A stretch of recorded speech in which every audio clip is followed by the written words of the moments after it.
Yeah,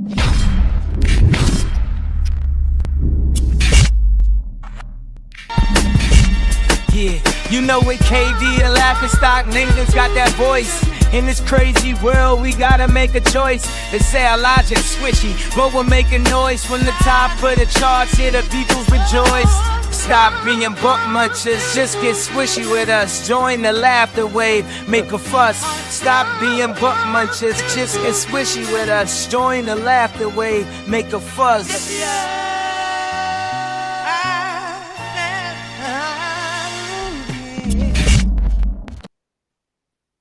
Bam! Boom! How's it Boom! going? Boom! Oh, Boom! all right. Boom! He's fucking booming people. Welcome to Squishy Logic. I mean, you don't have to be in the room with the booming. That's what. That was booming. That worked, but we're on. I'm not gonna lie. I wasn't sure if we were actually gonna be on. Then we've had tech issues. We've had lots. We're trying to set things up. We're late today. We're not on Twitch. Do not like us. No, we're not on Twitch now. We're not on Facebook for some reason. This I got episode. my first Facebook ban. What? Ban? Not ban, but like you're not allowed to advertise. You're not allowed to post certain things. You're not allowed to do this. Yeah. Because basically, I put a post up saying if you have a dog that's constantly barking all fucking day, every day you leave, go kill yourself. Because that dog is fucked up and you did it. I mean, I'm not gonna lie. That feels like a slight over. It's an overreaction. Yeah. But it's also just the kind of thing that you just post when you're like, "Fuck, motherfuckers, man." So I'm gonna go out on a whim and say you were bothered by a dog. I've been bothered by a dog for months, mate. This dog wakes me up constantly. I mean, is she really that bad looking? Whoever she is. No. Then it's an actual dog. Oh, that's the once again not a nice dog. The neighbour gets up at like 5 o'clock every fucking day. Right, that's and then so they're not a human. No, yeah, and as soon as they leave, the dog just starts going. Bah, bah, bah, bah, bah, bah, bah, bah, bah. You're completely away from the microphone then. That's the point. Oh, right. right. He fucks off down the other side of their house, and just as it's starting to get quiet enough for you to just be like, I might just be it's just the worst fucking noise in the fucking world, man. You know what's a great noise though? Welcome to Squishy Logic, the show where two comedians attempt to talk. Well, we talk about very interesting subjects and we do real things and a load of bull too. But we normally have a specific topic to talk about, and we will be doing that. It's Nathan's turn to do the topic today. So give a brief idea of what we're doing. They've read the title, but we're doing ridiculously dangerous weather. Considering right now it's like -7 outside. It's here. -7 outside in the UK. We're getting hit by a major Arctic blast, as are other places in America. Whilst at the same time, California is on fucking fire. The whole motherfucking state. Really? Yeah. Which? Where's my route? Oh, okay. So what's going on in California? Did you not know California, mate? They have got serious wildfires on the go. Oh, yes. And they think it might well have been actually started intentionally by some weird homeless guy. I mean, I think that happens a lot. Yeah. But apparently, literally, like there's crazy that an old guy starting a fire though would lead to that. There's a report from the New York Post that I saw that was basically saying this like zip-tied homeless guy was caught. Zip-tied? They zip-tied him after they caught him, obviously. Who? That, like, obvious. Oh, wait, okay. So like because they were literally like, dude, why are you starting fires? This dude was just walking around starting fires. Oh, okay. And it's like, dude, what the fuck? You know this is California. What are you doing? Well, that's what happened. It's a California, man. That's essentially a Florida, man, isn't it? It's why buy them. Yeah. Well, not really. Other side of the country. Oh, okay. Well, they seem the same. Yeah. Like, it doesn't Similar feel like vibes. the same. The Yeah. worst Cali people in California are very much like the best people in Florida. You're right. I don't know if I got that far. Mate, Florida's a fucking weird place. Yeah, I mean, I've seen a lot of craziness just from the wrestling that had happened there. Like, actually, forget about that though for a second. I'll come back to that. Okay. So what? Yeah. So, shit, I forgot where we. California's on fire. Yeah. No, I didn't know it was that bad. I've seen little things. was really bad then. It's fucking serious. Obviously, we'll get more into the specific weather stuff you're going to talk about winter. later. Yeah. We'll get into that a bit more later. We're going to have a little general chat first. But this is in the winter as well. I didn't think about that, yeah. And like, we haven't seen shit from summer yet. Do you know what I think's going on now? I've said this before, and I had a reconfirmed video the other day again. That the fucking stomach just then. It was doing something. God yeah. Damn, son. I pooed 3 times already today. Jesus. There's something going on down there. Yeah. So I'm trying to ignore it. Since I started going to the gym, I've remembered that when you actually lift weights, heavy weights, over and over again, you are essentially every human being is just a toothpaste tube. Okay. Just waiting to be squeezed empty. And as soon as you start doing squats and deadlifts, you just start going, oh, hang on, oh, shit. Just finished my workout. I got to go dump out like it's 1938. Yeah, it does and happen a lot. Nothing but beef and coffee. But getting back to the weather thing though for a moment first, before we get on to fucking that. Yeah. Yeah, like at the moment the poles are supposed to be shifting just more than normal. Yeah. 25 to 35 miles a year. Yeah, I mean, polar, the magnetic poles are shifting. We know that the poles change every so often. Yeah, it's a normal thing, but seen it the in fact the that record. it's how they're changing a lot more right now. No, but the thing is, more importantly, we don't know how they change because literally they full on reverse. Yeah, every that's few, really bad. Like million years. That's really bad. What is the thing? We don't know. We think it's bad. We think there's theories that say that it will basically mean that while it's flipping, you won't have an electromagnetic field covering the Earth. Just from what I think, it'd just be the weather going a bit crazy for a bit. Like it might flip completely. Like one place is go cold. It flips. It depends how it flips. Because if it flips, one theory says it will just like literally, it'll be like a coin flip. It will just be like shake, shake, whirl, whirl, and then just one day it'll just suddenly go wham, like that. Yeah, like sudden. I've heard that like sudden thing. Yeah. So in which case, it's not going to be too much of an effect. We'll have to readjust. It's not going to kill us. Every single fucking navigation system on Earth. Oh yeah. But we would still be protected from sun's rays and things like that. Yeah. The problem is, if it's not doing that, if it's doing a real gentle turn and a gentle change, that allows this gentle in gap. Comparison. Yeah. Like Yeah. 25 to 35 miles a year is a huge amount. Yeah. In comparison to the size of the Earth, though, you know. Yeah, exactly.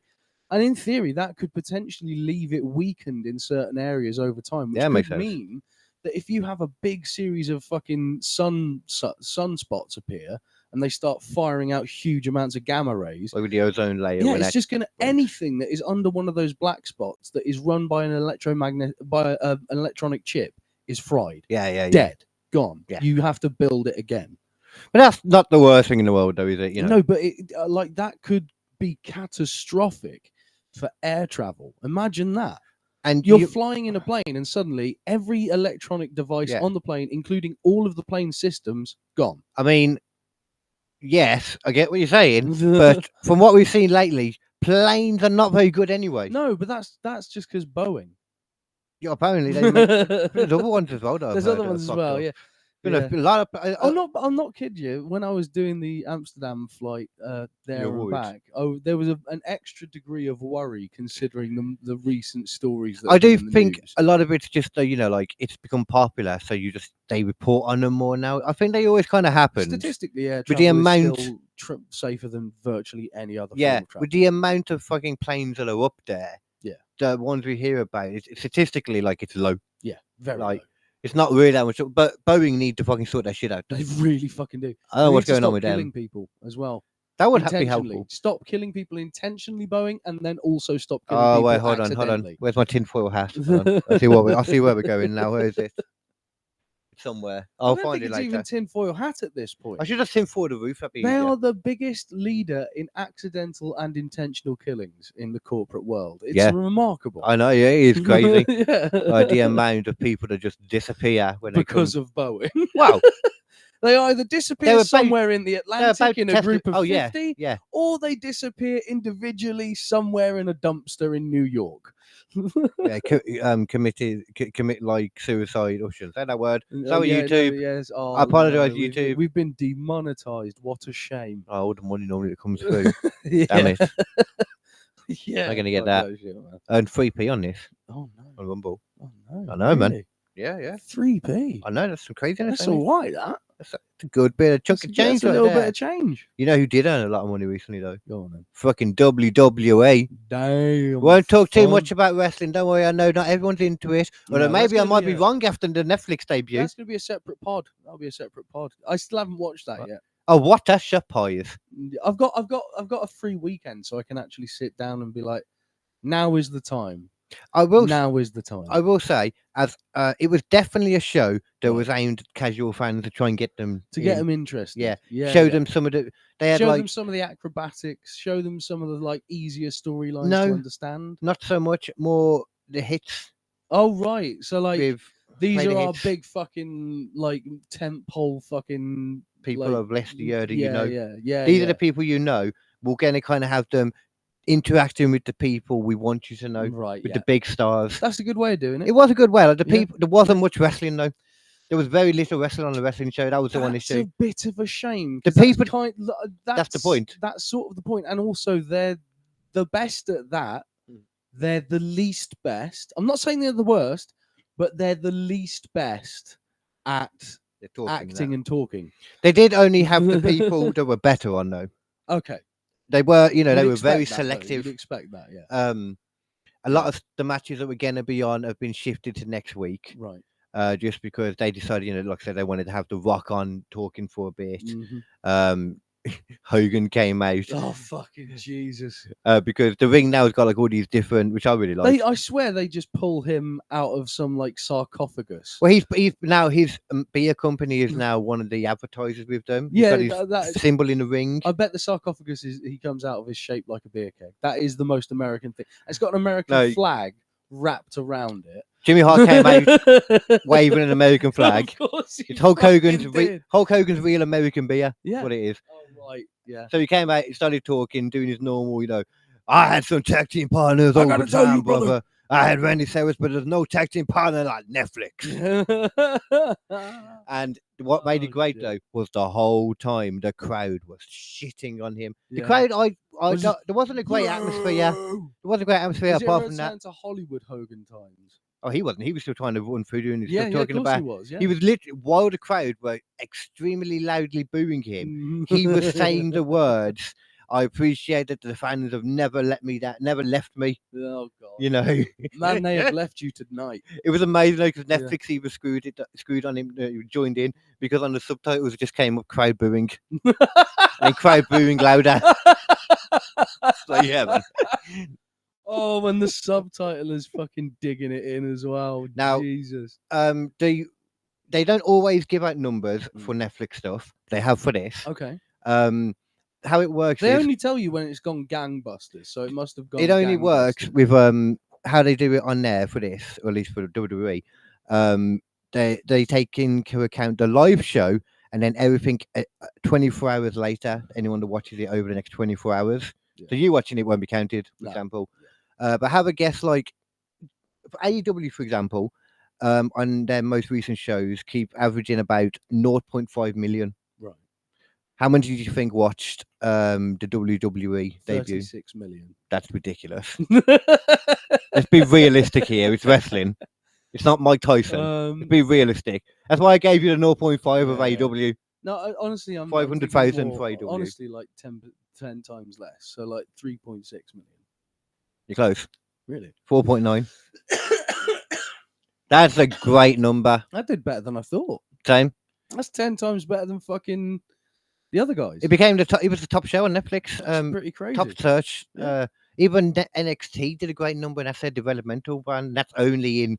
That's not in America and a lot of other countries. That's only here and a few other places. Even that did really well. That documentary did so much fucking hard work for them. In the opposite way, though. In the opposite way, but like people sat and watched that documentary of Vince McMahon, and they were like, it piqued the interest. I'm so interested in what this is now. This is so much weirder than I thought it was. Yeah, it's a whole. But now, though, honestly, you've got like when Undertaker came out, it was pointless, but he came out giving the rub, as they call it, to the most badass woman there, tattooed biker, tall woman who's hot as hell. Even though I'm not a sub when it comes to sexy time. But you would be. No, I wouldn't be, but she totally is the most like dominating woman looking ever. And I'd be scared too, but I'd figure it out. Although that's damaged one of my better relationships in the past, where I was like, this woman's cool, this is gonna work well. And then we're both like dirty people too. Problem was we were both doms. Doesn't work.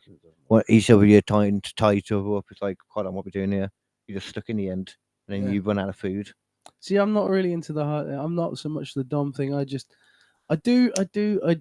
the work. You know, I do the thing. I do my stuff. You put the effort in, yeah. But I'm very much more of like, you know, we're gonna have a good time. We're gonna enjoy this. Big love. Yeah, my love. Oh man, depending on who it is. I'm gonna make love to your woman. Gonna lay you down by the fire. Don't burn her.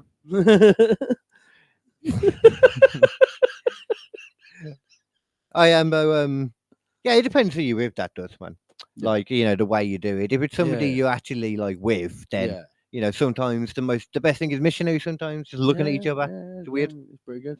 Pretty good shit. Making a girl laugh when you're inside as well, man. Try it, people. It creates a new feeling. I don't know what it is. I'm sure you've done it at some point. I've not done it yet. No, I'll do it. No, Make Tilda laugh while you're in there. It just while you're in there. Well, yeah, if you're not in there, you're not gonna be able to tell. It's like there was one of my favorite. Sometimes fingers are better. You can get a real feel with fingers. So do them. Yeah, one of my favorite ever phrases from my friend at uni, Lee. But then you got to feel what he likes. Anyway, kind of stuff. Every so often, when he saw a really hot woman on TV or something, he'd be like, "Fucking hell, I wouldn't mind I wouldn't mind hanging out the back of that." I had a mate who used to just go around literally wherever he went, and every like attractive lady that he saw, he'd be like, "Suck my dick, suck my dick." It honestly worked once. Jesus. Once. It Just worked once. But it only has to work once. It only has to. Because then statistically, it's going to work a certain amount of times because you can now repeat that. Well, I might just be once. Did you do it? No, but did you do it 100 times and it worked once? Now it's only working 1% of the time. But if you do that 1,000 times, you get 10 blowjobs. I don't know. That's a skewed kind of way of looking at the data there, though. No, but that's the point. No, you've got to do the experiment more. Let's say if he does 1,000 and then it works the 1,000th time. Yeah. Then if he does it another 20,000 times and nothing works, then it's still once in 20,000. You do realistically have to have multiple studies, and you also have to have multiple different people performing the study at the same time. It has to happen again before it would be like a reasonable. You can't really see how many times it takes for it to work until it happens the second time. What I'm going to say is there's going to be a lot more sexual harassment lawsuits in the next few years. Yeah, well, that's going to happen anyway. As we perform our experiment. You got to do the research. You got to do that research. Not everybody is appreciated. No.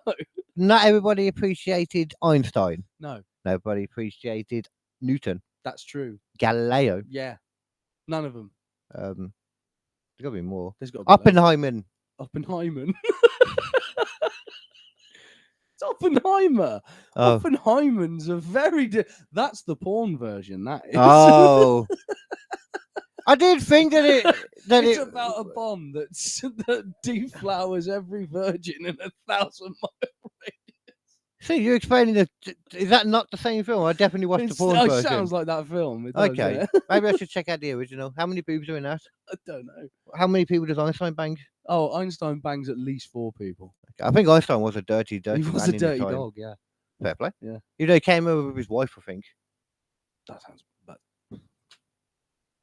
Well, we're fine. We don't like abuse, but we're okay with cheating. Yeah, it's weird that that's legal. You go into a contract. I'm not saying something is good to do, but on the moral levels of death versus banging someone, you know, it's like I see what you're saying. Yeah, I suppose murder is not as bad as adultery. I mean, sorry, wait, no. What are you, a fucking evangelical Christian? So it's your boyfriend. Because they do think that. Yeah. Oh, he killed someone. Don't worry, we can work on him. Oh, he fucked someone else. Let's burn him at the stake. I've been enjoying so much lately watching people squirm trying to talk about the stuff that's in the Quran and that. Yeah. Because of like the whole Tommy Robinson has brought and Elon Musk. Every single time. Every time Tommy Robinson comes up, there's a sudden wave of people like just reading a little bit into some of the things he said.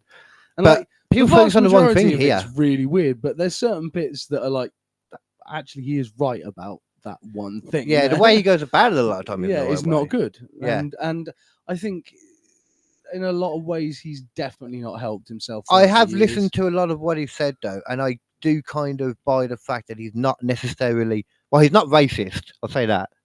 No, I don't think he. Islamophobic, I can understand that a bit more, but he's not also, liking. He's also xenophobic. But as he said though, he said this a lot, that he doesn't have anything against individual Muslims. No, you know, something against the religion, the writings, and that's the problem. I kind of agree with that. I can't disagree. But I've been listening to other things debating. You know, is that Islamophobic, or would it be going against one person, like when he did with his documentary, which is technically why he's in prison right now, because he was told he couldn't talk about like libel against the kid who was like did something wrong, Muslim kid, but it was ruled in court, you know, that was not true, and he kept saying it in the documentary and other things, which is why he's actually in prison now. Right. You know, he's planned to be, like, for however many years he's there at the moment, he's planned to be in solitary confinement the whole time. Yeah. Which, you know, is technically illegal, yeah. Well, completely illegal with war crime. Yeah. So was it I forget what it's against human rights and all that stuff. It's not good. But he's got to be there though, because they put him somewhere so dangerous that if you put him in the Gen Pop, he's just going to get killed. Oh, I just lost all my fucking tabs. You can go to recently open normally.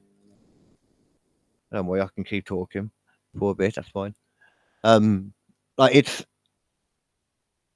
it's so interesting listening to them try to talk about it, but then like when you're talking about the stuff written in like the pages and or in the religion, like I'm not a fan of a lot of it. What he says, like if you believe that women are equal to men, then you're going against what Islam believes. Yeah.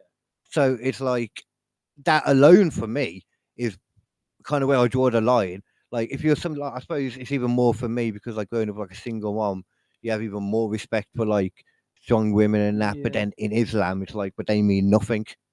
And it's like you're trying to say that all of our moms mean nothing. That's how I look at it.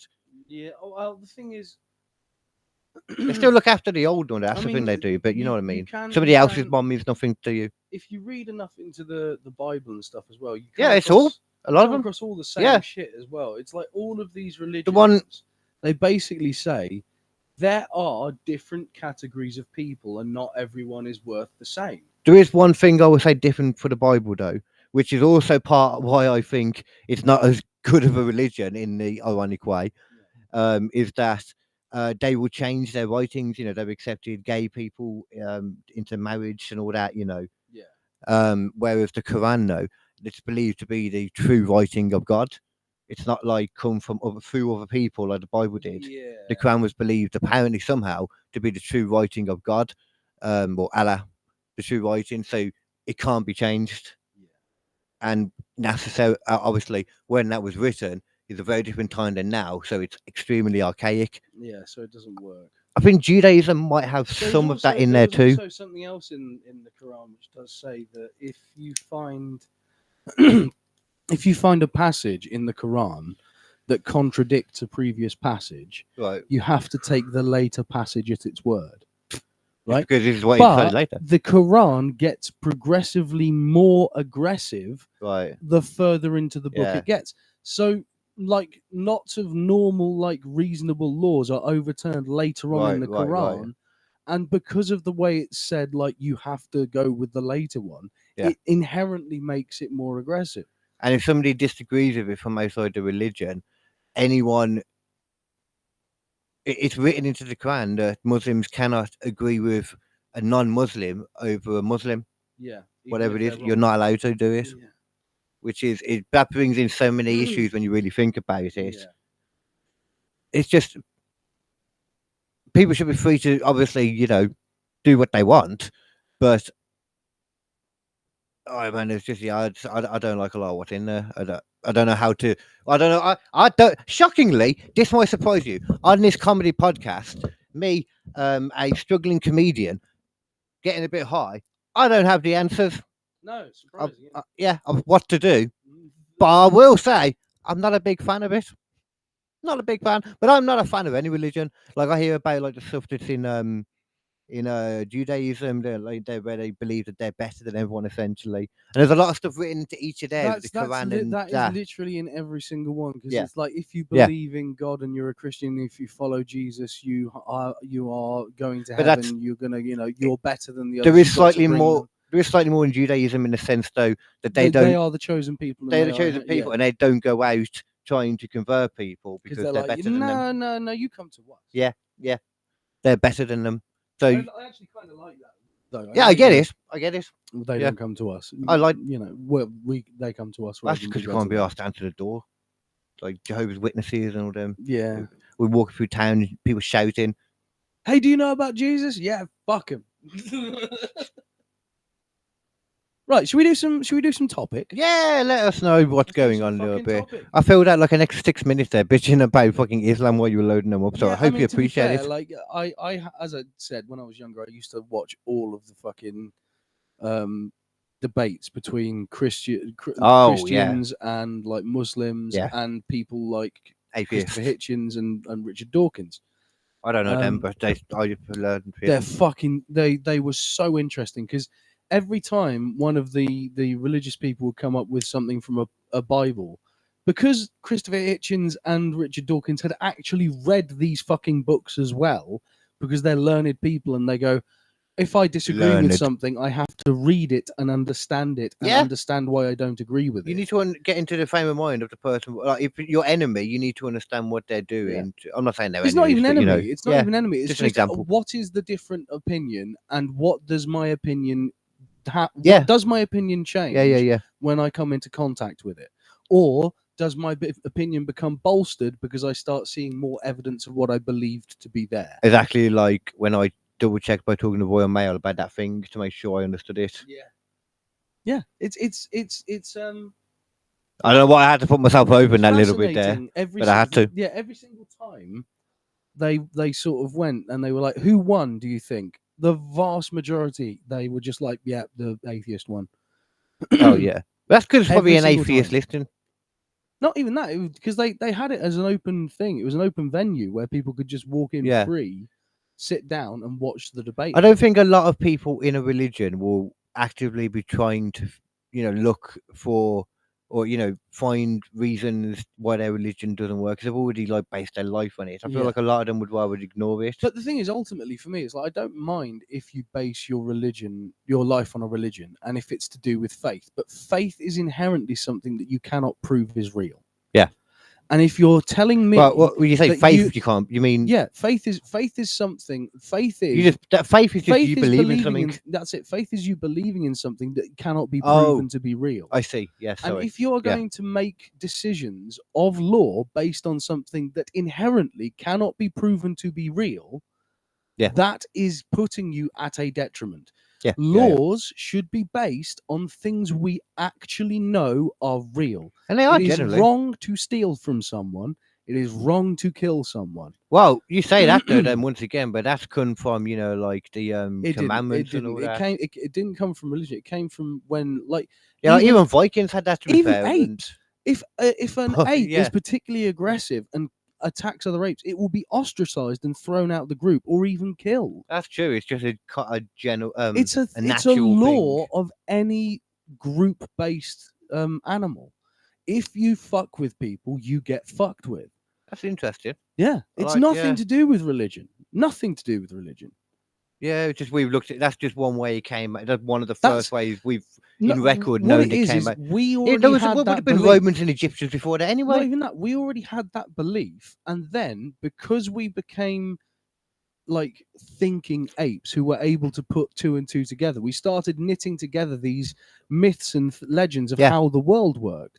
Yeah. And one of our things of how the world worked is the reason why we felt so bad when a human died is because there was something special about a human. And so therefore killing people must be wrong. And where in our text and we don't want to die as well. That's another thing. Yeah, exactly. And we're all scared of death. And we know this, and we can communicate that with each other in a way that other animals can't. And so therefore we build this mythology around the fact that we know as a group instinctually, we've always known that killing each other is inherently stupid because it weakens the group. Yeah. When you look at that's a great point as well. There's a lot though that happens like throughout the world that would just weaken the group. Like we always look at like what people can do to each other, but sometimes it's something from what we might consider at the time back in the day as being God or something from the sky, but it's actually the weather doing some crazy shit, doing some crazy ass motherfucking shit. So what I've done basically is I've taken two categories in each of these like horrific weather-based scenarios. The largest. So I'm just celebrating the segue quietly. You go. Good. That's very good. Excuse me. Gesundheit. The largest and the deadliest. Oh, okay. Two very different things. That's kind of how I That's kind of when I was slagging around. That's kind of how I categorize my ladies. Yeah. Largest and deadliest. Not I'm talking down there, not like not like I was never into big girls. I tried once. I did try once, but I literally couldn't get it together. I find I can say this very, very, very true. I find almost any kind of woman sexy. If she is my type. Of course, your girlfriend you find even more sexy than anyone else. Of course I do, genuinely. She's fucking. Well, of course you should do. But I find big women sexy. I find small women sexy. I find big tit women sexy. That's more titty. Oh, I like variants. Don't get me wrong. I like everything. But I like black. I like white. I like Chinese. I like Japanese. I like Russian. I like fucking Eskimo. I purposely tried to check off different things on my list. Yeah. Romanian, baby. Yeah, that's a good one. It was, but she was also like there was something else in there too because she was like kind of like I don't know what you'd call it now, mixed race. Yeah, I think that's the right way to say it. Well, I don't know because people say that's iffy now, don't they? No, I don't fucking care. Screw you all. Yeah, I don't think that because like by saying mixed race, you're inherently saying that there is a race and therefore that's a thing that's a problem. I think.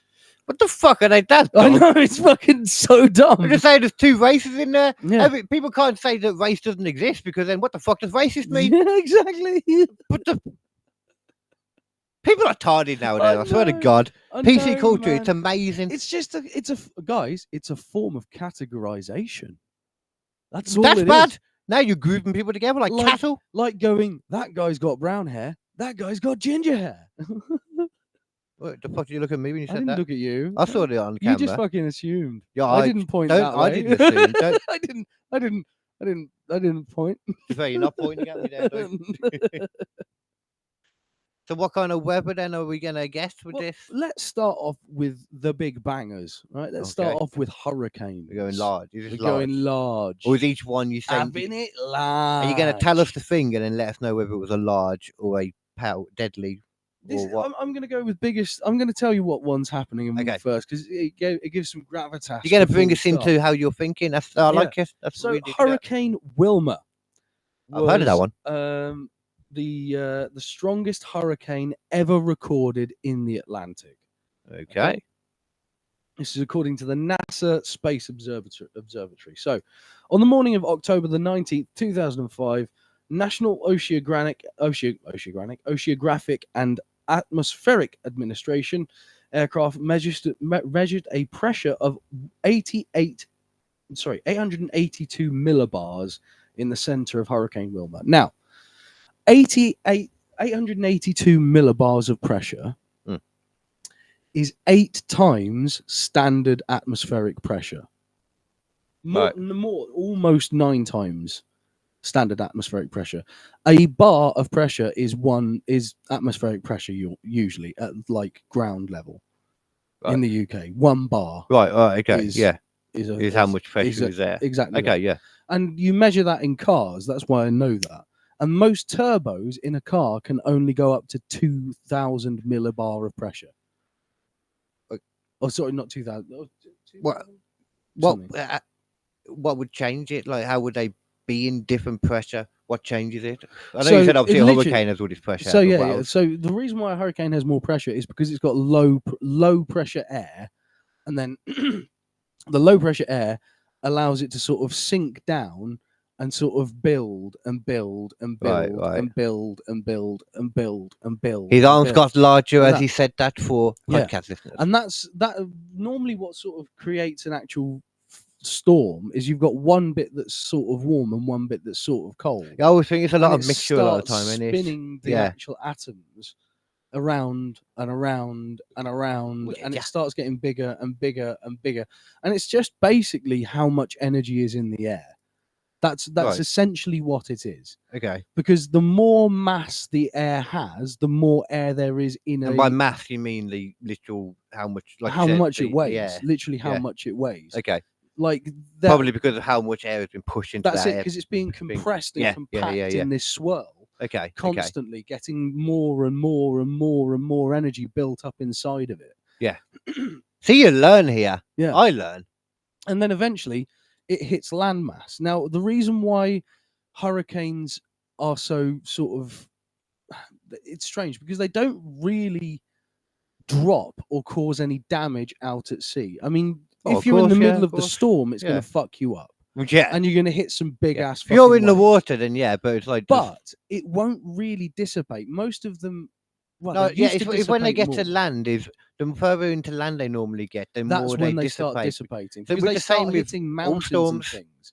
Because once they start hitting even mountains, in the sky, still it's the same. Yeah. But you've got to think about it. Of like, when you've got like sea defenses. On the beach. Yeah. The water comes in, and if the water comes in and it's not got anything in front of it, all of that force just goes bang straight into the side, and you get this big wave.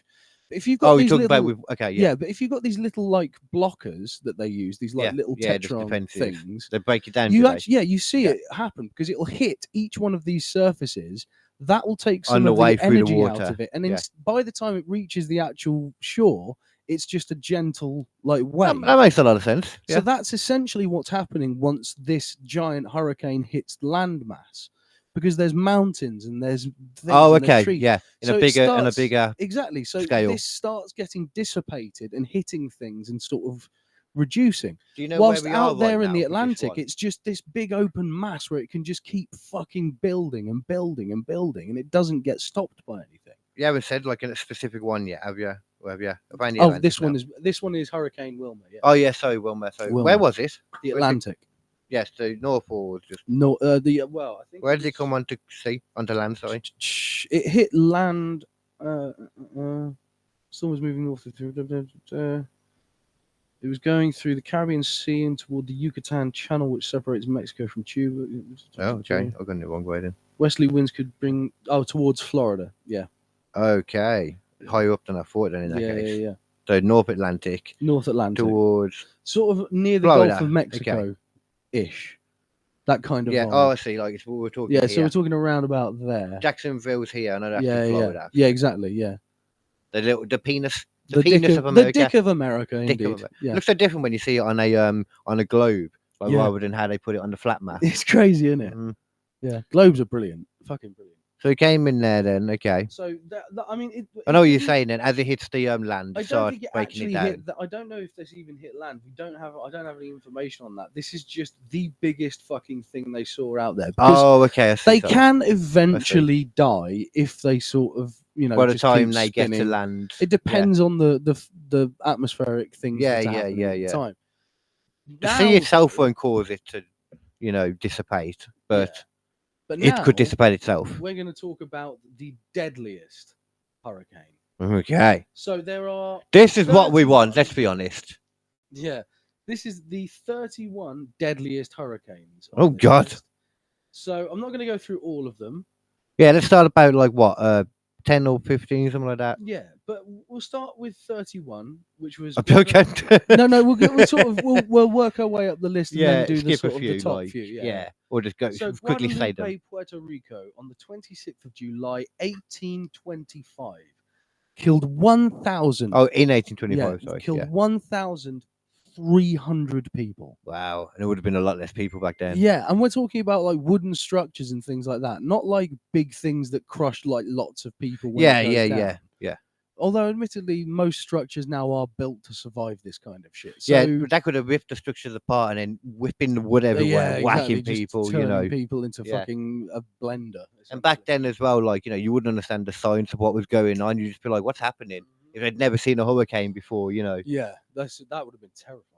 Because I know, the average person anyway, I know it's not like they were I don't know, there weren't like fucking tribes back then in Puerto Rico. They would have been pretty civilized, Yeah, it would have been like settlers of like there would have been basically the East India Trading Company and shit like that going around. Oh, that's still at that point, okay. That vibe. Yeah. So let's jump down to 25. That's Chania in Caminada, Louisiana. Okay. That was on this 1st and the 2nd of October, a long ass storm. In 1893, so damn. Almost turn of the century. 2,000 people dead. Fucking hell. Now we've leapt up an entire basically 1,000 dead people, and we're only up 25 on the list. Yeah. I'm having a look at something myself. You know what I'm interested. What I'm interested in seeing as well is the difference in population in these times. You know, compared to now. Yeah, so it's basically like I'm saying, like if you think of like money, you always think of inflation. Yeah. So let's yeah. Inflation. Yeah. So I'm gonna go by the world. Yeah. So population of 18. Chania in 1893. Should we do the world, or should we just? We can get the thing from the world, but it just depends if they got the actual country. What was it? I'll put in Louisiana. Okay, I might. They should have. That's America, in it. Yeah. And should have that. The population of Louisiana in 1890 was 1.12 million. So that's across the entire state. So and how many died? This was 2,000 people in one town. 2,000 people in one fucking town. So what percentage? There must have been at least like a good few hundred towns in Louisiana. Yeah, I mean, so there must have been about 10,000 to 100,000 a piece for these places. Now it's 4.6 million. Jesus Christ. Even now, 2,000 would be a shocking statistic. How many did I say was in there for Louisiana? It was for the old one, sorry. 1 point something million. So yeah, so 1.1 million. Yeah. So now it's got what? 4.6. So you're only looking at about quadruple. 8,000. Yeah, it's quadrupled. Yeah, inflation. If we take on inflation, it would account, essentially be equivalent to 8,000 deaths. That's a lot, actually. That's a shitload of deaths. We only get hundreds of deaths now. Yeah. But how many? Actually, I'm not going to look over things actually in case it's something you got on there. So I'm going to leave what I was about to type. Yeah. Okay. Let's go to number 14, Martinique. In Martinique. Yeah, in August 1813. Wow, again. So ages back again. Mm-hmm. That was 3,000 fuckers dead. Jesus. Where was that? Martinique. Yeah, I heard of that. Martin and then Neek. Q-U-E. Two ends then. I-Q-U-E. Oh, it's French. And that is in 1813. It's only got 1502. It's only got 350,000 right. now. Yeah, I mean, like that's got to be a little must have place. Wiped out Martinique. Yeah, because it's been tiny. Like, I mean, Jesus Christ, it's hard to find it, which kind of tells you. I mean, 163,000 people in 1888. That sounds about right. Yeah, so that's okay. So that's not all of them, but like that's still a big chunk. How many? 3,000 people. That's a very big chunk of them. That's a very big chunk. That's huge. Everyone must have known someone. I was just about to say that. Yeah, everyone must have known hurricane. someone. Yeah, that sounds about right. It's probably more than that. Crazy. Yeah, everyone probably knew someone, and like and someone. Imagine the fucking close. wreckage. Imagine waking up the following day after you've sort of panic slept through the night, and just like ships and sails and shit just ripped up, thrown all over the fucking place, and fucking pieces of houses just depending on across the fucking island. Depending on the path it takes, man. Like, one whole place could be devastated, but another part of the city just a little bit over, could have been missed completely and just heard some stuff, like maybe, had a storm going on, like lightning and that, but had no idea this thing ripped through. Yeah. I've sat through an earthquake. Let's jump down to number 10. That's Lake Okeechobee in Florida. Right, is that Hurricane Alley somewhere around there, ain't it? Yeah. It also included Martinique, Guadeloupe, and Turks. Wow. This was in the 12th to the 17th of September 1928. So look, slap bang between the two world wars. Oh, damn, yeah. Like, oh, you've just gone through World War One. Oh, everything's looking a bit. Oh, the Depression started. Oh, that's a bit shit, innit? Oh, I guess we'll be all right. We'll figure it out. Motherfucker, there's a hurricane. Oh, yeah. Oh, damn. fuck. What's this guy? Hitler? Jesus Christ, that's a terrible decade for that bloke. Jesus Wow, Christ. it was a terrible time for the world, man. Yeah, That like 30, 40 years. Yeah. It wasn't good. Awful. Mhm. Awful time. I mean, they may say that in like 30 years from now for us. Yeah, we haven't got to the bottom yet. Oh, yeah. There's we've got a way more to go before we reach rock bottom. Trust me. We think we're bad in this country. We're still nowhere near as bad as it can be. Oh, now? Yeah. Oh, yeah, yeah. Nowhere near as bad as it can But be. I think also it's probably worse than a lot of people think right now. Yep. This country in general, man. We are crap. This is brother England, got- if anyone's unsure of what I'm on about. My brother got threatened on the bus the other day. That was fun. I mean, that doesn't surprise me. That Yeah. kind of shit. Yeah.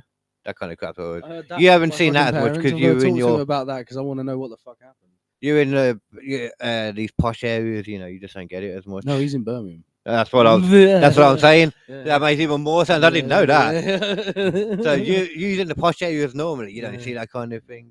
I remember so many times being threatened and stuff on the bus, and I always remember it's always older people. Like I don't know how old your brother is, for example, but a lot of the time, like there's always people that want to try and feel good by making other people scared, and that. It's like, what are you doing? Yeah, I've got a face where I think because it's all they've got. Yeah, it is. They've got nothing else. Yeah. I've got a face that I think people think they can do it to, which is why it happens to me a few times. But then I just have a very chavvy reaction. I don't mind admitting it. One thing I learned from chavs, the only thing I took from them is how to, react in situations. Yeah. When you need to. Yeah. When you need to bring that out. Yeah, when you need to fucking lay it down. You know what I'm saying, man? You know what I'm saying, ting tong. Let's do them top fives then, shall we? Yeah, man. So, we've just done the top 10. That was 3,400. Can you imagine how many people died at number 5? I'm going to say something like 6,000.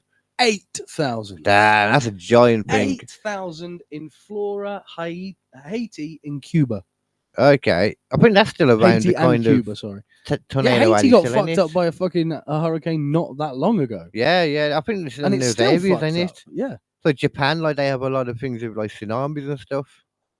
Yeah, Japan is like bad for it because they're basically just on a giant fault line. That's They're essentially what just Japan like is. a tiny little fingers on all that ocean, like big landmass hinge, but it's tiny sliver of land. And because it's literally With so many people it's on. just a fucking set of mountains rising out of the fucking sea. That's literally what Japan is. And there's so many people on there, and because of so many people, there's all these markers around saying, don't live past these points because you will get fucked by a tsunami. Yeah. I may be, have you seen when I may the be tsunami changing the warnings go off? translation slightly there, but Have they you seen- still live past it. Those my point. Yeah. Have you seen when tsunami warnings go off though?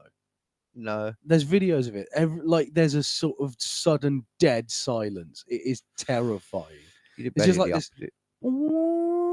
And Oh god, yeah. and then you just see all of these Japanese people like, fuck. They just stop. Okay. Man, wouldn't you, if you were in a country where something like if you lived in Tornado Alley or something, you'd have something set up like all the time? I'd be a straight up prepper. Oh yeah. Like, why wouldn't you be? If Fuck yes.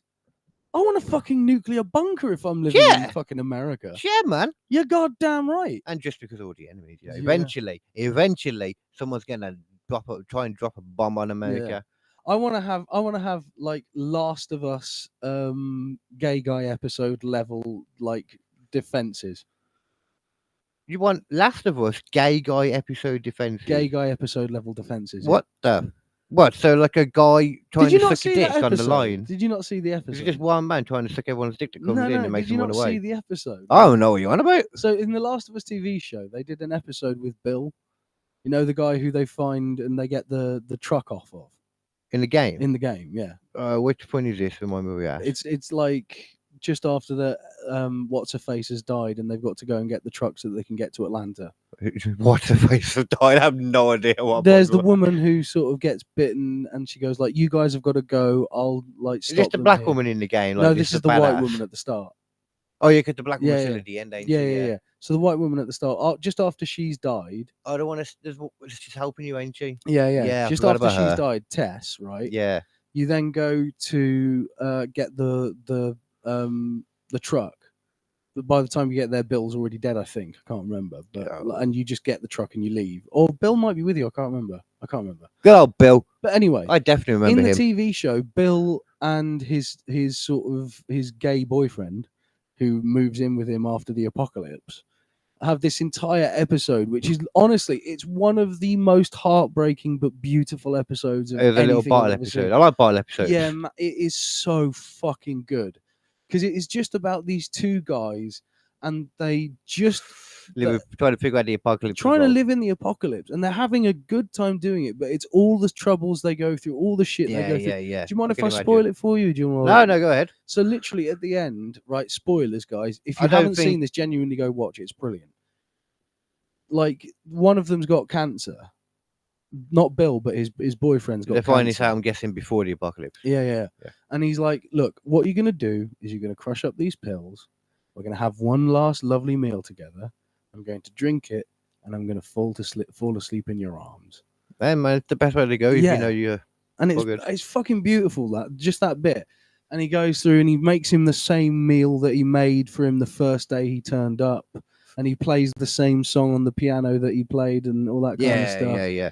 And then, like, he gets to the end and he gets him the drink and he starts drinking it and he crushes the stuff in and pours it in front of him so that he knows he's drinking it. And he goes like, and then he just finishes. Best thing you want to do is remind someone they're coming in. No, but he finishes drinking it and then he looks over at him and Bill's got a smirk on and he's like, "What did you do?"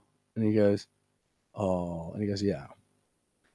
How much was in the bottle then?" "Oh, enough to kill an elephant." Because he'd already put a load of pills in the bottle before he even put it into the guy's glass.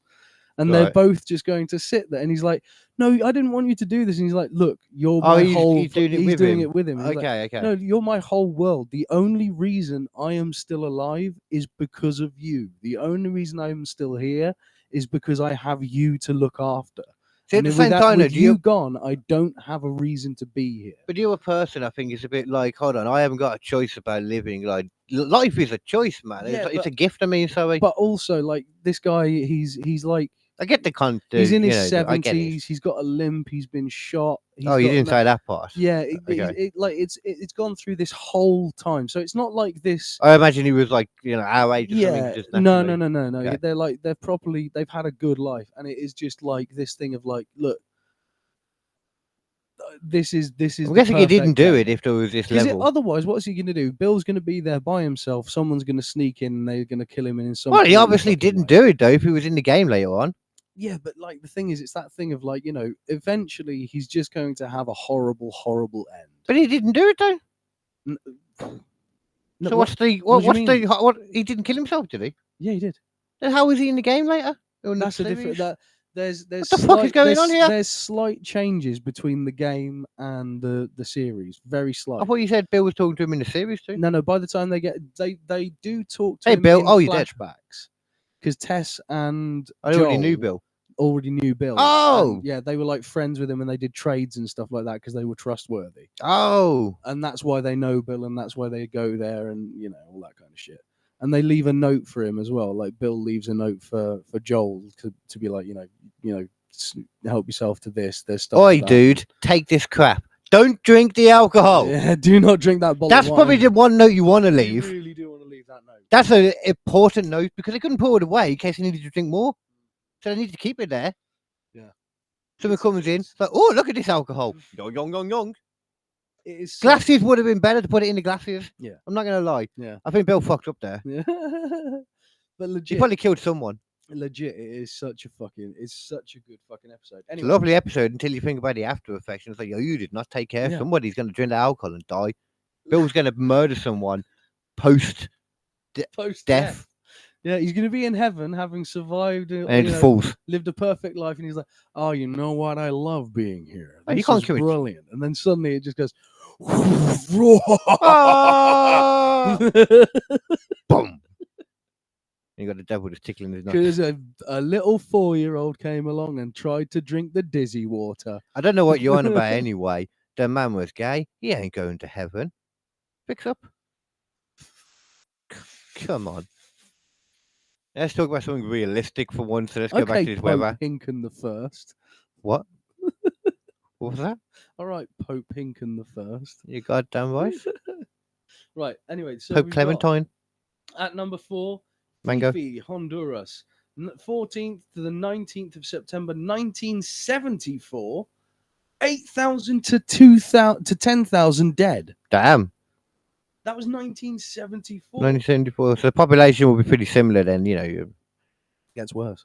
Oh, I imagine. To be honest, if there's a line of how many died and we're at number 3, I imagine it gets worse. Yeah, number 3. Generally, that's how lists work. Number 3 is in 1998. 9,086 confirmed dead. Damn. I bet God was like, fucking almost hit 10,000. Almost got the 10K. This is number 3. Yeah, he almost got the achievement. You almost got it. Yeah. Okay, I believe it. Right. When was that? The next one. When was that? That was in 1998. Oh, okay. But it's all right. He got it actually before cool. then, because this was in 1900. Oh, he'd already done it. Great Galveston hurricane. 8,000 to 12,000 estimated dead. That's a big. Oh, I suppose back then you might not have as much you're not of an entirely idea. Sure. Yeah, you don't have I'll quite the same statistics. I'll give him that. And then finally topping in at the most deadly. The Great Hurricane in Martinique, Barbados. Oh, wow. 10th to the 16th of October. A 6 fucking day hurricane. It must have been multiple. Yeah. Just battering this fucking place. Now. Right? In 1780. 22,000 dead. In Barbados as well. I can't imagine. Barbados. Let's have a look at the population of Barbados. I can't imagine that would have been big back then. Yeah, Martinique, Barbados, and St. Estius. I'm just going to do. I reckon it will be better just looking for the Barbados. Estatius. What the hell is it giving me? When was it? 1780. That's gonna can't be big. The population of Barbados in 1780 was estimated to be around 70,000 people. Fuck. And how many That's died? A third of them. No, not quite a third, but like fucking 22,000 dead. Damn. That's like biblical over a third. shit. Oh, that's like around a God third anyway. Fucking hates you. Yeah. Shit. Or that's just a really underprepared country. Yeah. Maybe I was at the first hurricane I'd ever 6 seen. days. How can you prepare for a 6-day hurricane? I wonder if it really was 6 days. I mean, this is 1780. Let's be honest. Just like, oh, it lasted 6 days. It was horrible. It was horrible, my lord. Yeah, nice accent at the end there. Like you wanted to do it, but you just couldn't quite stick with it. Yeah. That was an amazing. Oh no, I probably wouldn't say amazing. It was such an amazing thing to live through, my lord. It threw my beer can everywhere. I died 1,000 times, my lord. My lad. I mean, that was just probably like. Imagine how many times they've talked about it afterwards, just chilling out in Barbados, and it went from 6 hours to 6 days. Yeah. They're talking about they were fighting against it for 6 days. There's still 22,000 motherfuckers dead. Well, yeah, I mean that's a 22,000. lot. That's a lot, man. I could start killing now. I'd never kill 22,000 people. Well, no. I mean, I don't think most. No. Serial killers are lucky if they ever get to double figures. I reckon it's such an achievement for a serial figure. There's some guy in the military in America who's like doing drone strikes or some kind of like cruise missile stuff, who is responsible for at least 22,000 deaths. Oh yeah, you know what I mean? Yeah. Just precision striking hundreds of people at a time. Yeah, 100%. 300 there, 400 there, 200 there. Yeah. A lot of people would say, somebody like a leader of a country, like America, would have that blood on their hands. That kind of death. We're lucky now though, because that is a big KD. Kill-death ratio. Oh, I was gonna say what? I mean, I am a big KD. Just suddenly a giant U walks through the fucking door. When I'm excited, there is a giant KD. There is a giant KD. There is a giant KD just outside of all of us. Sometimes inside. Yeah. penis jokes. Do you want to move on They're to everywhere. a different form of terrifying I wind? I would. Oh, terrifying wind. I'm going to let rip. Necessarily wind. With the deadly Iran blizzard of February 1972. Ooh, see, I like these kind of things more. Like Yeah. a proper. Wow, so Iran had a blizzard. This happens to In be a desert. not only the deadliest, but also the longest. Wow, okay. Right?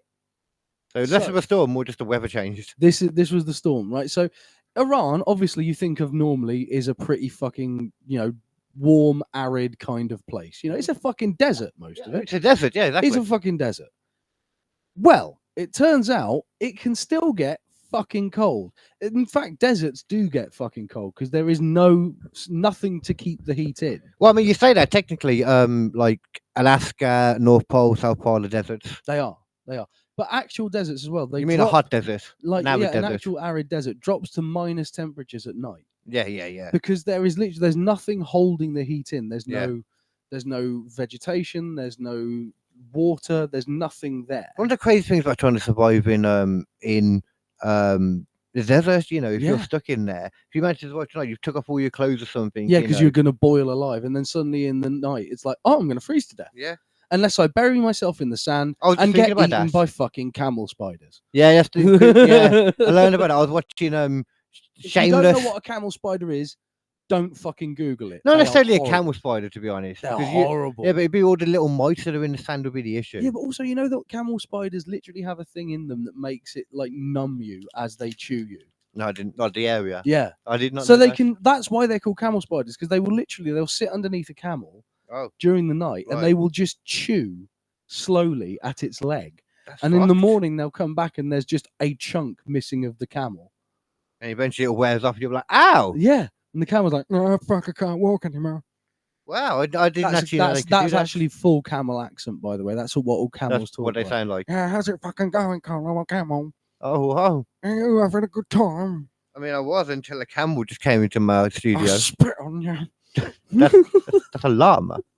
Camels do it too. They do actually. They do. And they I've cop got a hump with you. 2 or 1. Both. Oh, wait, what? So 2. 3. Oh God, you need to get that checked out. Triple Dude. camel. You need to check your lumps. I'm the deadly triple camel. Check your lumps. You cut. Check your lumps. You need to make sure you haven't Check- got an extra one there. Yeah. Camels especially. Especially camels. Yeah. Because it could be a camel spider. Anyway, so the deadly Iran blizzard of 1972 was the deadliest blizzard in history as recorded by the Guinness Book of Records. Just alongside the guy who put the most elastic bands on his knob is the deadliest blizzard in all of time. It's like you're trying to say that like they don't compare. I mean, what are we doing here? True. Okay, Are we gonna lie? Is that what we're doing?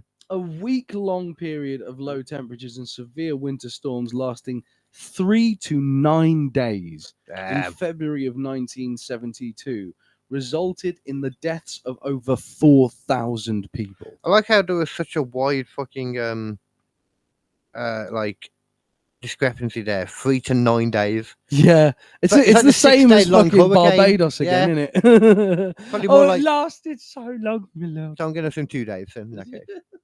When was it though? Sorry. 1972 is that? 1972, yeah. Yeah. Okay. So I just knew Back that when from memory. Iran had women walking around in bikinis. Really? Yep. Wow, okay. I didn't know there was ever a time like that. Believe it or not, back in the 60s and the 50s and all that kind of stuff, Yeah. everyone was sort of on the same kind of playing field, Crazy. including places like Iran. So they places, weren't Muslim countries then? They then? were Muslim countries, but they had the sexual revolution in exactly the same way in the same time Oh. as the Americans did. It's just then all of a sudden the sort Extremists of hard took over, extremist, yeah. Islamic people took over. When I say and all of a extremists, sudden it the was like, more you- traditional. Yeah, orthodox, you could say. There you go. Yeah, Yeah, they came over and they were like, no, you can't do that anymore. You got to wear the burqa. The different people got in power. I'm guessing. Yeah, something and like it was that. literally just after the 70s. It was like the 1977 or 78 or something. It Yeah. happened. Wow. Okay. Yeah, it was crazy. But that like 4,000 people dying because obviously these people then again boiling hot country. They're not used to this shit. Yeah. They go through all this, it's fine, and then suddenly, freezing cold. You've never dealt with this before. You're all gonna die. I mean, yeah, I can understand. And you said, did you already say how many died? Sorry. Yeah, 4,000 people. I mean, I imagine there probably wasn't a huge population of it around in 1972. No, probably not massive, but you know, Find out as you go. population of around 1972. Thank you for telling me what I'm typing. 1972. I do not need you to repeat what I typed. Said two. You did say two. Well, yes, you did. The population of Iran in 1972 was 13.9 million. Jesus. No, he wasn't there. I mean, you know, it's, honestly, in that grand population, obviously, it's not that big. But still, 4,000, I bet but- it was like a town or something. Yeah, It would have fucking 4,000 destroyed people. them. That's pretty. Just bad. from though, I mean, from it one was a storm, blizzard. not an entire winter or anything like that. yeah. One single fucking Over 3 to just 6 3 days. Yeah, that's because like how I suppose back then they would have had like a lot more. I they might do now still. I don't know, Yeah. like shacks and stuff like that. Yeah. Literally zero protection against cold. Yeah. So they just literally had nothing. I can see it. Yeah. I'm surprised it's not higher, to be honest. How did you say how cold it got in there? Oh, I closed it. You got a history, you nip. Yeah. Such a lazy man, this guy. Sometimes he's like he thinks that like doing something with his fingers is the hardest thing in the world. I feel sorry for his lady. Oh no, I'm good with that. Yeah, Yeah. you do it through the blob and everything. I'm such a. I mean, the craziest thing, most ladies are at the horniest. It's a random tangent. Most ladies are at the horniest when they're bleeding. Yep. Just a evil thing. Apparently accurate. Mhm. Right. So, the height of the storm, the authorities estimated a region including all of western Iran was beneath the snow for a week. Damn, full of snow. The supply of food and medicine was exhausted, and temperature plummeted to minus 25 degrees C, Fucking hell. which rendered Celsius was that? Yeah. Damn. Which rendered the survival of snowstorms victims uncertain. Furthermore, a flu epidemic had begun to Makes hit sense. rural areas at the start of the winter, already claiming Yeah. several lives. And you can imagine that getting worse because, like, when it suddenly gets cold, we know here your immune system drops. Hang on, it does say minus 25 degrees C or minus 13 degrees C Fahrenheit, What? which I Is that don't the think same is thing? accurate. Yeah, I'll just go with Celsius. Yeah. Because it seems better. Oh wait, Alexa, what is 25 degrees Celsius in Fahrenheit? 25 degrees Celsius is 77 degrees Fahrenheit. Minus 25. Wait, I forgot to say minus in Yeah. there. Alexa, what is minus 25 degrees Celsius in Fahrenheit? Hey. Minus 25 degrees Celsius is minus 13 degrees Fahrenheit. Oh, there you go. So that is right. It is actually What a right. weird ass fucking scale. Yeah, I don't like Fahrenheit. Fahrenheit It makes doesn't no make any sense to me. fucking sense. They no. use that in America, though, I think. Yeah, More. it's dumb. I don't get it. I ain't into that. 25 Shockingly- degrees C. Minus 25 degrees C. Shockingly, America do things that we don't agree with. Yeah. This is a weird thing. I don't know if you realise this. This actually But just fucking happened. Minus 25 degrees C. That's fucking mad. It's crazy. It just dropped to that. That's Arctic shit. That's like you look at that kind of. If that happened now, it would be blamed on like people and climate change and all that kind of stuff. Honestly, and I don't mean to be that guy because I do genuinely think that there is still something that humans can do to help the planet. Right? Yeah, that's definitely true. Definitely true.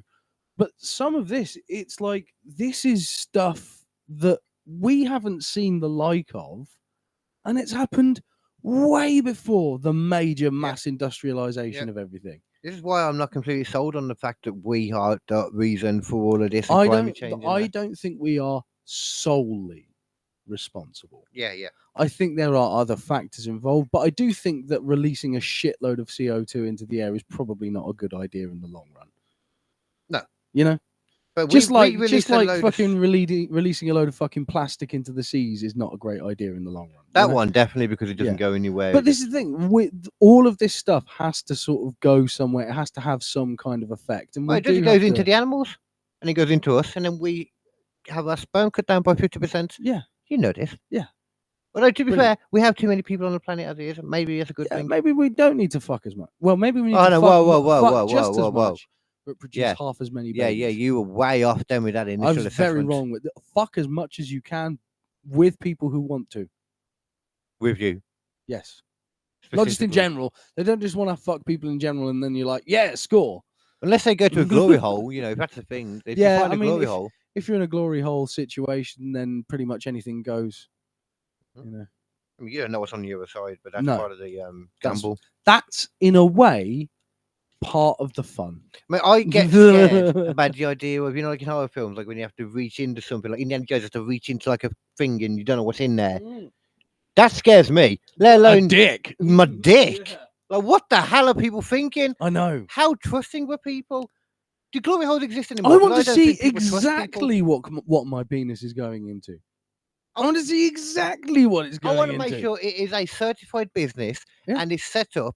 And I want to see other people go in and happily come back out with their penis still intact. And then I might think about doing this. Yes.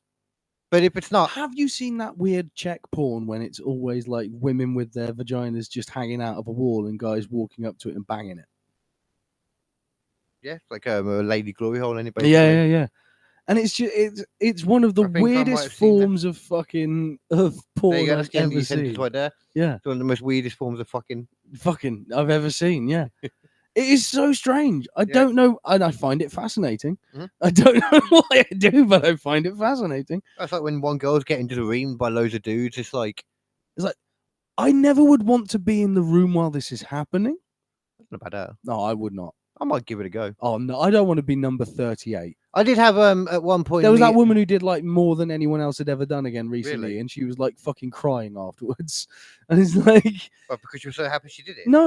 No, because she was chafing and she'd been fucked by hundreds of dudes, and it's like we just said 30. No matter how much of a strong mind, 100. What was the 30? Then no, it was a lot more than 30, mate. Yeah. What I mean, did she come 30 times? I don't fucking know. Oh, okay. But she's been banged by fuckloads of fucking dudes over and over again. No matter how much of a strong-minded porn star you are, that is going to mess with you.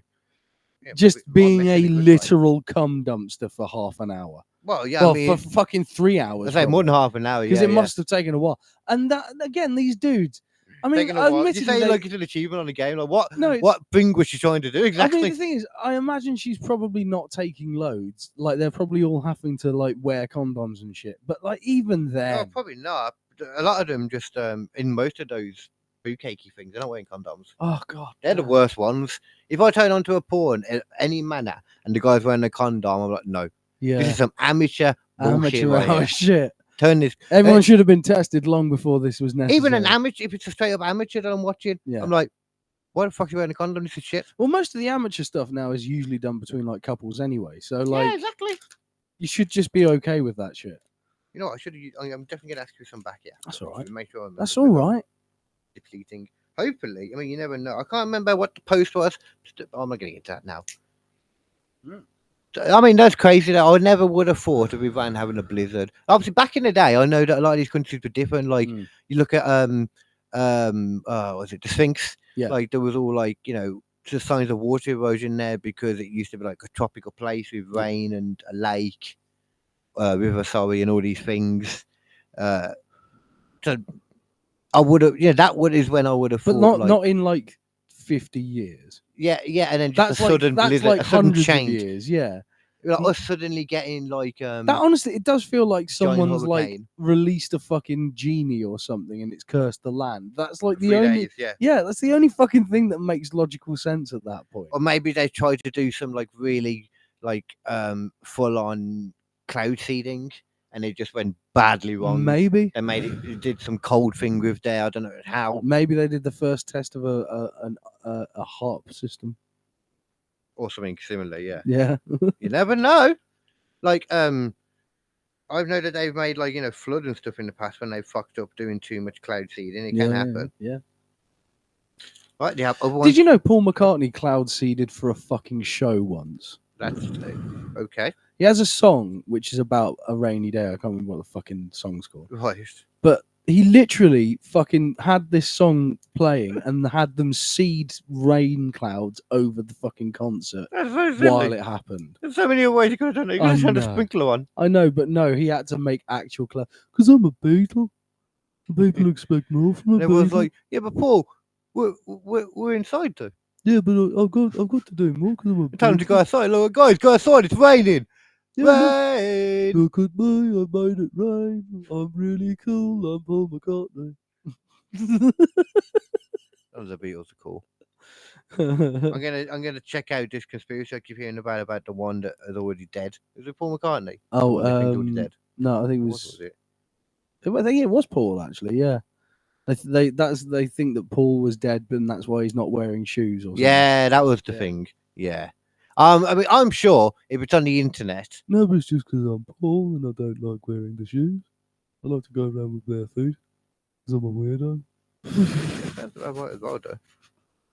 Next week. I tell you what, he really was a weirdo. Every single time he came in, What?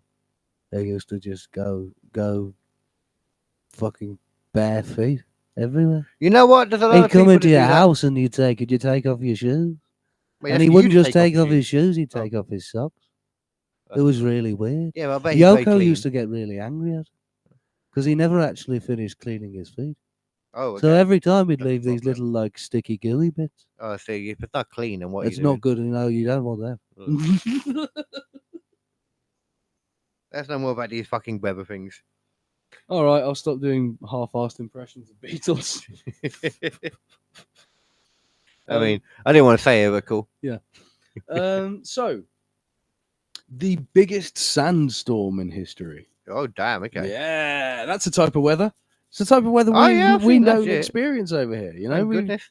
we've never had to deal with getting our eyes sandblasted. I remember at some point there was like some like winds We coming have in dust from down. clouds and things. And I remember things there was that, like and dust winds coming storms. from the Sahara or somewhere Yeah, down, yeah. and it But it carried just in came in dust. rain. Yeah, it was just like everyone's car looked like it Yeah. had been through like a beach Yeah. trip afterwards. It was weird. If it would have been more blowy, actually, then we probably would have got it in our eyes and stuff. Yeah, But yeah. it came as rain, didn't it? it did, yeah. I remember now. Because it you're literally it got picked up in the desert into a fucking rain cloud, got swirled around and just deposited over the UK. Like, here, have your shit water. right. Yeah, just deposited their crap on us, man. What the hell? The fuck are you? Motherfuckers. So, it was in the Dust Bowl Well, I've heard of that. of old America times. American man. See, this is why it took so long for people to actually like build a civilization over there. Because it's shit. He's getting hit by every bit of weather. Yeah. You got a tornado alley. Yeah. You got all these other shit. Yeah. Fucking tarded. Yeah, everywhere you live in America, you're close to something that can kill you. Yeah. It's either a mountain that'll explode, or it'll be a fucking bear that'll bite your ass open, Sure. It is or not- it'll be a man in Florida who's gone insane and is now calling you the Antichrist. the only place I would say that is a sillier place, like a land to populate, rather than America, is Australia. Yeah. And I think Australia came after America. Yeah, so that it makes did, sense. because Australia is literally everything is trying to kill you. Yeah, man. Literally everything is. I would trying love to kill go you. there, but I'm The animals yeah. are trying to kill you. Yeah. The place is trying to kill Mhm. you. The plants are trying to kill the you. floor's trying to kill you. The floor's trying I to learned kill about you. all the mine shafts and shit that are just Yeah. in the floor and Yeah. the outback. It's just fucking crazy. And these One thing you people are thought you like, count on "Alright, is the floor. how's it going? You having a good time? I think I'm going to make a YouTube video where I throw a bowling ball off of a dam. It's going to be awesome. Oh yeah, exactly. It's going to be awesome. That does sound awesome. I'm going to throw a chair. Oh, now he's I'm going to watch the chair fall. chairs falling. If you know what YouTube video that is from, then you will really have gotten that. Oh wait, that's a real thing. Yeah, I remember Oh, that YouTube damn. video series I showed you of those No. Australian guys putting No. things in a giant blender. No, Do you not remember the giant blender? it sounds like something I would have instantly, Oh, it happily was amazing. let And leave my they- mind. These two Australian guys, they got this face on like this the entire time, and that's why they never quite finished their words I was wondering what because that they're face always was. fucking grinning. They can't fucking stop. It's fucking terrifying. And It's sounded- like watching someone who's had fucking Joker serum. oh god. I mean, to be honest, that sentence made me want to see whatever you're on about more. But at Yeah, the same time, I'm just like, no. Yeah, This is the side of YouTube that should be really like, you want to look at it yeah. and be like, should this really be there for every young kid to digest. Yeah, I don't think maybe not. So they're always talking about these, brutal fighty things. Yeah. And all this gore. Nah, I think it's the silly people trying to throw things off mountains. Right. So this is brilliantly written by. It doesn't say. Oh, that's not good. It just says Norman OK. You know why? That's just AI in that case. Yeah, it might be. Probably not. But... So the Dust Bowl was known for dirt storms, sandstorms, black blizzards, and dusters. And, during most of the seasons, it was something you just dealt with. You sort of, all right, we're going to have to sort of buckle down and close up our doors and move on. Yeah. But on the 14th of April, 1935, it got fucking crazy. It was a day known in history as Black Sunday, when a mountain of blackness swept across the high plains and instantly turned a warm, sunny afternoon into a horrible blackness that was darker than the darkest night. Oh, damn. Okay. That's what a fucking black blizzard is then. Yeah. Literally full of dust. Full of dust. Wow, okay. So much so that you can't see like a few feet in front of your face. Damn, that's crazy. Yeah. Like, I can't imagine it was comfortable to breathe either. No, Mad Max Fury Road. Yeah. That's what I was thinking in my head. Yeah, going all fucking, what was it? Oh. Apocalyptic anyway, yes. Oh no, going all something into Valhalla. All shiny and chrome. Oh, sure, okay. Yeah. That makes perfect sense. I'm not going to question that in the slightest. Yeah. The wall blowing sand and dust but first blasted into the eastern Oklahoma panhandle and far northwest Oklahoma around 4 p.m. It raced to the south and southeast across the main body of Oklahoma that evening, accompanied by a heavy blowing dust. Winds of 40 miles per hour or more and rapidly falling temperatures caused even worse conditions, where in Oklahoma and Texas panhandles, there were rolling mass. The rolling mass raced towards the south and southwest. Fucking hell. So the winds basically reached up to 60 miles per hour. I know that's quite big. The blackness was so complete that one could not see their own hand in front of their face. We had that recently, like 60 miles an hour, on that big storm we had. They were talking about again. It was like 60. Imagine that, but also with like so much sand. Not seeing your hand in front of your face. So. Yeah. Damn. Like so much sand and dust and like crap that it's just flying in your face as well. It must be uncomfortable. Yeah, like I'm thinking just about like the visuals and all that. Yeah. Like, it must be so uncomfortable. It must like wrap up your head. Honestly. Fucking horrible. And that's ignoring the dangerous stuff in there too. They could fucking in that wind just pick up something that blew over and just hit you in the head. Yeah. Like, man, I can see why so many people would have died. But sorry, carry on. So it was so fucking monumental that an actual singer called Woody Guthrie. Actual singer, like one of those singers you might have heard of, called Woody Guthrie, who was like pretty big at the time and sort of still known fairly well in American country like music. Yeah. I'll put the thing up now. He wrote a song called "Dusty Old Dust," which became known as "So Long It's Been Good to Know Ya," and some of the lyrics go like this. A dust storm hit and it hit like thunder. It dusted us over and it covered us under. Blocked out the traffic and blocked out the sun. Straight for home all the people did run. Singing, so long it's been good knowing ya. So long it's been good to know ya. So long it's been good to know ya. This dusty old dust is a-getting my home. And I gotta go be drifting along. Good old Woody Guthrie. I enjoyed that. That's very good, right? Oh, yeah. Yeah. Oh, is that old Woody? That's old Woody. That's old Woody himself. Yeah. Oh. Born 14th July 1912, died 3rd of October 1967. So, wow, that's young. It's amazing to me how similar rap lyrics are to fucking old school country lyrics. Yeah. You know what I'm saying? I think you should test it out. A dust storm hit. It hit like thunder. Hold on. I got to give you a beat. Oh, yeah. Hold on. Well, we got to do this right, man. Yeah, okay. A dust storm hit. It hit like thunder. It dusted us over and it covered us under. Blocked out that traffic and blocked out the sun. Straight for home, all the people did run, singing, so long it's been good to know ya. So long it's been good to know ya. So long it's been good to know ya. And Dusty's old Dusty's getting my home. I gotta be drifting alone. I'm a shit rapper. Personally, I thought it was like Eminem was in the room myself. Oh, mate. I felt like he was right there trying to sing about his. I thought you were going to start talking about your mom, put it that way.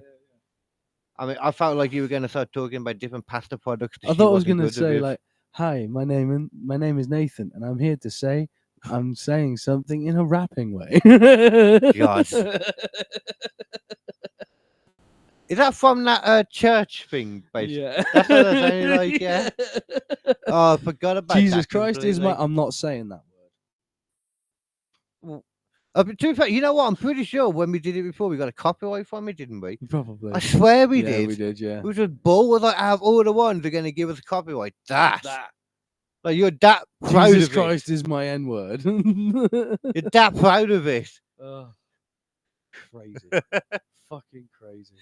I love this world. It's mad, isn't it? This world is I'm not ridiculous. subscribing National Geographic. Get out your own arse.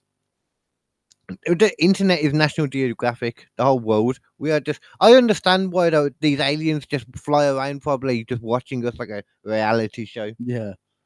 So that's what the drones are. Do you want to hear about deadly dust storms? Of course, I want to hear about deadly dust storms. So in India, what kind of question is that? Why did this dust storm turn deadly? Why? So this is by Sarah Gibbons in the National Geographic. The onset of India's monsoon season isn't coming quietly for the northern part of the country. At least 100 people were recently killed by a massive dust storm that swept through the region on the Wednesday night. This was from 2018, yeah. Oh, is that when it happened? Then yeah. Oh, okay. So, I'm going to look at images. The villain was a huge thunderstorm, so complex that swept through the area overnight, generating high winds that also carried lots of dust, says Bob Henson. It appears the strong winds were probably downbursts similar to those that can strike the central and eastern United States during intense thunderstorms. As the name implies, a downburst is characterized by an intense downward air movements during thunderstorms. They can produce some of the strongest wind gusts of all weather patterns. Okay. As downward air hits the ground, it moves outward and back up. I get it. While downbursts... Oh, that would be weird when you were in it. Yeah. Downbursts can also span distances over 200 miles. Jeez. So you can be under this enormous just like wave of air coming down, and then it just goes yeah, it just kind of almost like mushrooms. I guess it would look like the opposite of mushroom almost. Yeah. So yeah. And that's the kind of thing we're talking about. Now, the reason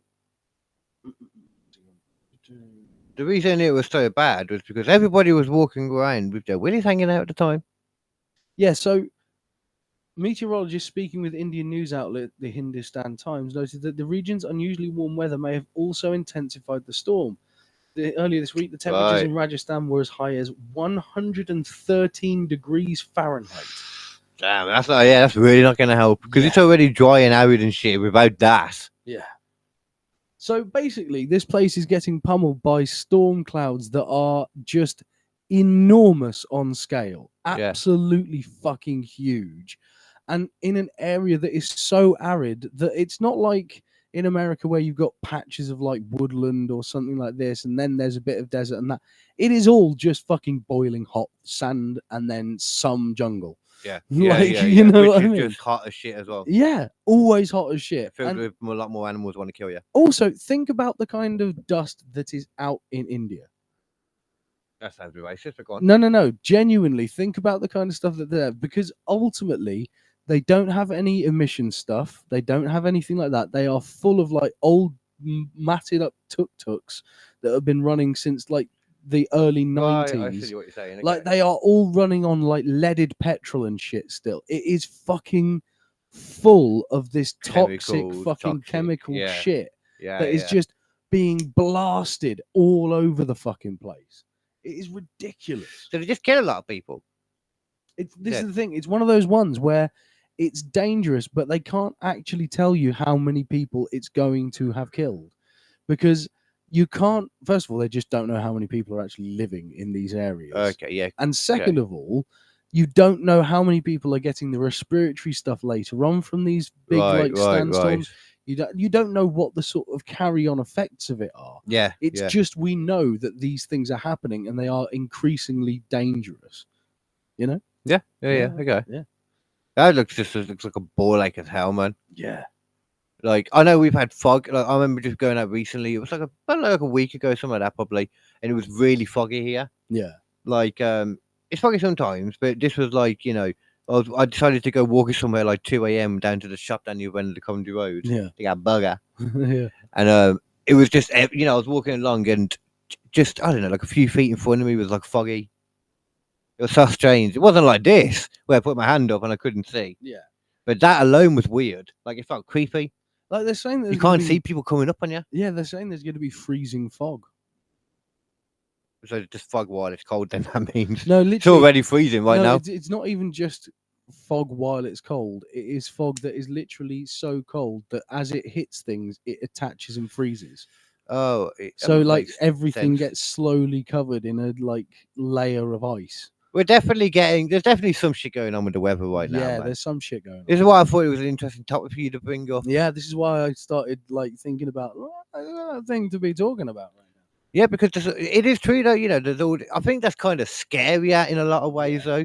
The idea that whatever we do, we're gonna have these random ass weather things happen sometimes. Speaking of which, talking of weather things that are happening now, let's talk about the big elephant in the room that we mentioned earlier on. What the hell are you doing here? Yeah, we are talking about the wildfires. Oh, okay. The largest. It's a pretty hot elephant. Where's the deadliest wildfires in the world? Here we go. So we have 5 largest wildfires in history. One of them was in my back garden. I remember it happening when I was younger. Oh dear, that's not good. Oh, it's giving me 10 anyway. Why does it say 10 then 5 then 10? Okay. All right, let's do 10. So number 10 was the Taylor Complex fire in 2004. That doesn't sound like a the big place. acres burned was 1,305,592 acres. Jeez. Okay. You know what's interesting about that one? It happened in Alaska. Oh wow. Yeah. That's really not what you would have expected, right? No. And number 10 as well. Not low on a list. Not like in the number 50 or it happened once. Alaska, one of the places you think of as freezing cold, but no, they have quite regular wildfires. Yeah, in here Alaska. it just looks like it happens quite a lot. I mean, look at that Well, one. it's because they've got pine forests, Yeah, haven't exactly what I'm saying. Yeah. Yeah. So the pine forests are full of really dense oils, which Wow. burn incredibly strong. So once something sets on fire, it goes up like a fucking candle, man. It fucking goes and goes and goes and goes. You would never think that of Alaska. Yeah. But look at it. Look at that shit. Yeah. Well, I suppose however cold it is, because like we said, it is a desert, so there's not going to be any rain to put it out, actually. Yeah, yeah. So however cold it is, if there's not a load of snow in it, like it doesn't look like there is. Yeah, and it doesn't really but- rain. It just sort of Well, has you said blizzards it's a hit desert? occasionally. Yeah, It doesn't mean it doesn't rain. the most you get is snow which then melts, I guess, with the Yeah. blizzard, yeah. Yeah. But that's still just Fucking kicking up the stuff around, you know. crazy, isn't it? That's, yeah, wow, look at that picture. You would never look at that right there, that picture, and think that was Alaska. No. Either of them. You wouldn't look at pick Alaska. No, you'd think California. But you'd also think, why the hell did America want that so much? Yeah. But then when you look at it on the globe and you really realise how close Alaska is to Russia, Mm-hmm. now I get it. Mm-hmm. So literally, look, it looks like there was at one point a fucking A bridge between bridge the two. between, and it probably was. It probably was. And then fucking one of them blew it up. No, sure, I doubt that's what happened. That would have been a giant bridge to be fair to blow up. Actually, I don't know if Russia was Yeah. on the other side and it's actually coming back round and it might be getting closer. Yeah. Either way, though, you can see why Mm-hmm. they would want Alaska. Yeah. 'Cause- Also, it's full of oil. Shitloads of oil. Yeah, that's true. That's like So the much company oil. content. And other They minerals. pay people to live there, don't they? steel, Shitloads of timber. They pay people to live there, Yeah. which is kind of I'd cool. fucking do that. Yeah, I would. Would you fucking pay me to live there? Fuck yeah. I mean, we'd have a tricky time getting there though, just for the fact that we're English. Yeah. Just getting into America. All right. Do you want to guess where the next one came from? Indonesia. Wisconsin. Oh, that's close. The Just down the road. Peshtigo fire in 1871, 1,200 acres burned. Okay.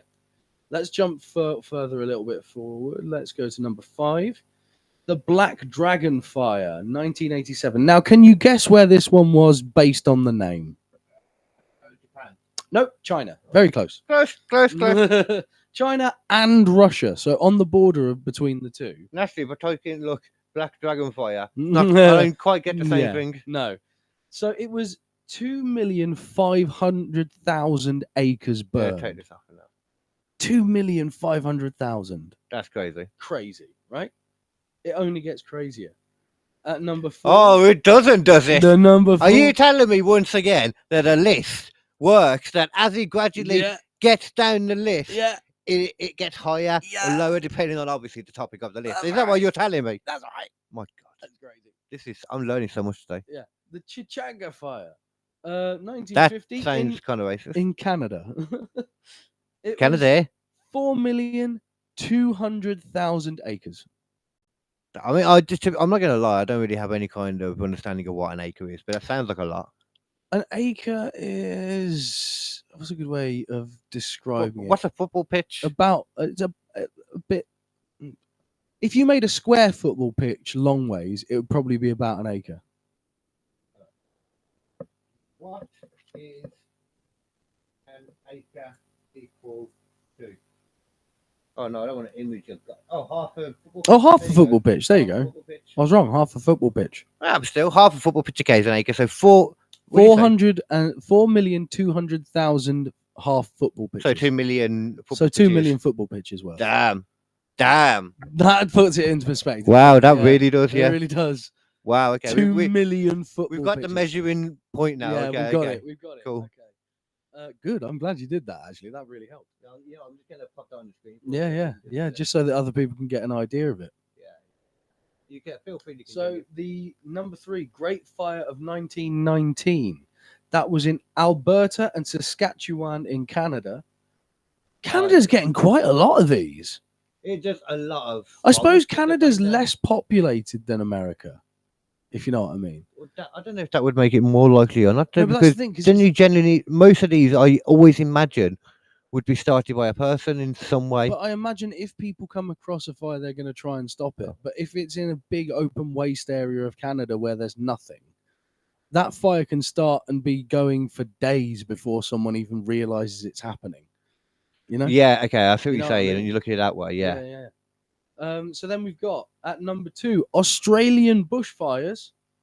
Sorry, I didn't even say how many that burnt. That was 5 million acres, so 2,500,000 football pitches. Yeah, 2.5 million 2.5 million football pitches. Jeez. How are they going to play their footballs? Yeah, no one can. Do Canada play soccer? They play hockey. Oh, I don't care. Come on really now. The same thing. What are we talking? What are you on about now? They do also play American. They play Canadian style American football. That's okay. This is no. I'm not even acknowledging that. Right. So number 2, Australian. Hold on, I'm going back to acknowledging. Okay. What? No. Okay. Carry on. No. Let's acknowledge it. Why would you make your own version of a thing that is already basically just rugby? Number 1. Number 2. Yeah. Why would you make your own rules to American football when they're so close to you? Why wouldn't you just play the game and play with them? 3, why are you Canadian? There you go. See, that's what we want to get to. South Park, bring it up perfectly. Yeah, exactly. Yeah. I'm not your buddy guy. With your flappy hair. With your. I'm not your guy friend. I'm not your friend, buddy. I'm not your buddy guy. With your pretty flappy heads and full of lies. Blame Canada. Blame Canada. They're not even a real country anyway. My son could have been a doctor or a lawyer, it's the truth. He said he burned his balls up when he went on a barbecue. Should you blame the government? Should we blame the fire? Or the doctors who allowed him to explode? Fuck no, blame Canada. I mean, they're right. It's a good with point. All the hacky hullabaloo and that bitch on Mary too. And blame Canada. blame Canada. I also heard that Justin Trudeau was going to quote that in his speech. That's why he left. Oh, really? Because of blame Canada. Well, he was just going to quote that whole song. He thought that it was, quite a knowledgeable thing, and that's why they were like, you know what? I think you should go, Justin. Yeah.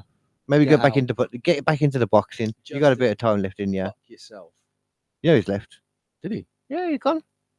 Oh, didn't Well, he hasn't gone yet, but he's resigned and all that. Yeah. I think he's technically out actually now, but he'll properly go out in April once a new leader's been decided. Right, yeah. Right. So quickly, number 2. Gonna bang his wife. Number 2. Man, wife. The Australian bushfires of 2019 to 2020. Right? Okay. We all saw these on the news. Don't tell me what I saw. Do you remember the news where they were like they had like videos of them pulling koalas out of flames? Yeah, and to shit? be fair, I had a joke about it. Yeah. I can't Yeah. remember what it was now. Yeah. Oh, I had a joke all about it, and every time I said it, people laughed, Yeah. and then realised, I shouldn't laugh at that. Yeah. It was Oh, 42 million acres burned. damn. 21 million football pitches. And I realised we actually made a mistake as well. We'll stick with, what we've got it as, like football pitches is easier. But it's Yeah. actually 60% of a football pitch. So it's actually a bit more still. Oh, right. 60% is more than 50. But we'll stick with 60. Yeah. You okay there? Okay. Jazz. Yeah. Man falls apart. I'm all right. Man dem tinging. I'm alive. He smokes, he chills, and he knows things. I do.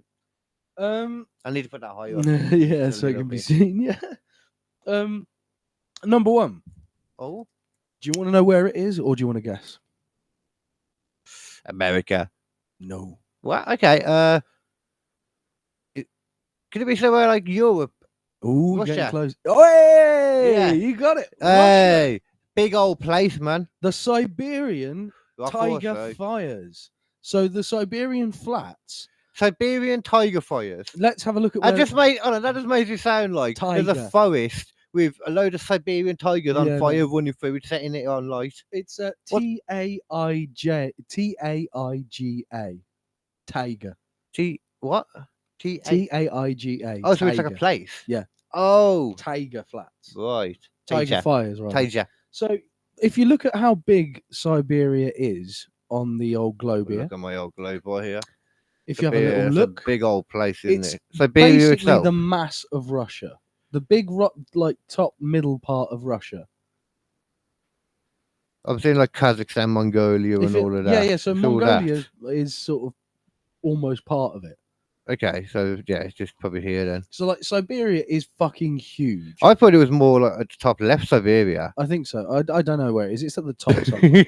Yeah, thing is- somewhere. The thing is, it's the vast majority of Russia. Okay, A lot of Russia is just the Siberian flats, right. Okay, right? so it doesn't matter. I don't need to find it. And Okay. the thing is, it's all populated with, again, trees and things like that. And again, like some areas, these forests go on for miles and miles and miles and miles with Mhm. no human contact whatsoever. Yeah, yeah. No one's there to look at Right, it. It's yeah. just animals gone. and things like that. Oh, And just nothing fires there, can start naturally. Yeah. And when they do, they can go for fucking weeks out in the Siberian flats and you'll never come across it, right? That's interesting. Yeah. Which led to, in 2003, 55 million acres burning in one wildfire. Damn. That's So- fucked. Wow, like 27 fucking million football pitches. Yeah. That's huge. That's You fucking can't huge. comprehend how big that really is. No, that is literally. Once you start talking about millions, it's impossible. You can just literally, you could stand in the middle of the thing after it had burnt, Right. and you could look in all directions, Yeah. and you would not see anything but burnt, dead Yeah. Siberian. You could probably fucking walk for Yeah. days. days. And You could Burned. probably walk for weeks, if not months. you could die then. You You could could die die. walking it. Yeah, Damn. You know that's a long way if you can die while walking it. yeah. That's how I measure my distance is. Because millions, not a few 100,000, not a couple, not millions. millions. Which is just trying to imagine a million football pitches is just. It's impossible. You could get this idea in your head. It makes you understand how big this fucking planet is, though. Yeah. If 55 million football pitches, or 55 million acres can just disappear in flames, and people barely fucking notice. I was going to say, like that, however big it is, like we're saying, it wouldn't even show up on the map. No, I doubt you'd even see it on the globe. If they circled the area on the globe, I bet it'd be like a little circle, like tiny a little dot somewhere. Yeah, or just the smallest photo you could find. Yeah, that you could dot it with. That would be it. Fucking crazy. I would be surprised. I kind of want to check, but I can't bother at the same time. Yeah. Just because my fingers are like, hey, you don't need to do it. Your head works it out better. We'll go with that for now. Yeah, but I mean, that is basically the crazy, ridiculous weather that I've been having a little look at over the past few hours. That was some crazy weather. I can understand though why like your head kind of took you there. Yeah, I mean, there's so much going on at the moment. It felt like it was a necessary thing, and I feel like some people out there could do with a little bit of a confidence boost. Of it could be worse. Oh, it could. See, I don't know. Once again, though, if that's like much of a consolation or consolation. I don't think it is, but it's what we got. It's what we got. Yeah, yeah, it's true, man. I did think about that once when I had a cut on my penis. So it could have been much worse. Could have been deeper. Like you don't want to get a cut on your penis. No, you really fucking don't. Tell you one thing I've always got when it comes to that kind of stuff. Whenever I do anything, I always get. I think I've told you this before. I always end up getting like a slit on my tongue because my tongue's too short. We all know this. That's why I can't say all the words. And when I do it, it's like a crippling problem. I have to make it. I imagine myself to be akin to like some people are like lathering up in their big giant things. I akin myself to like a motorboat. You got these big oars going through the ocean, and they get where they go, and they power through, and that they do their job. But then a motorboat, little thing in the water, a little impeller. Yeah, you go everywhere. Yeah, that's me. Yeah. So by the end of it, it's like, what's going on? Yeah. Slit there all the time. That bit that connects your tongue to the bottom. Yeah, that bit always. I got so much scar tissue on it from doing it. I'm not even joking. That's fucking I'm brutal. not even joking. That's so brutal. If I could feel it, like I've got like a big like kind of brittle bit in the middle of it from tearing it so much, and then it'd be doing. I don't think I could handle that. What? But if you really like the act, you don't think about it. No, I suppose you don't. No. I'm just into it. I like that. Yeah. It's one of my things. It's his vibe. I like getting asked. Yeah, it's not something that the ladies normally complain about. Yeah, apparently some people just don't do it. Like it's a big thing that a lot of people don't do. What? I don't understand that. Yeah, some people are like that. You should be using your mouth.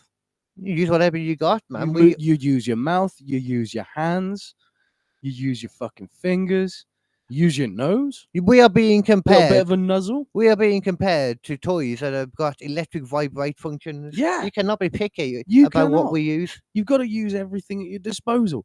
You've got to have two fingers playing the goddamn double bass inside, whilst you're licking like an absolute champion, spelling the alphabet. Have you seen who's really taking life by the balls right now? No.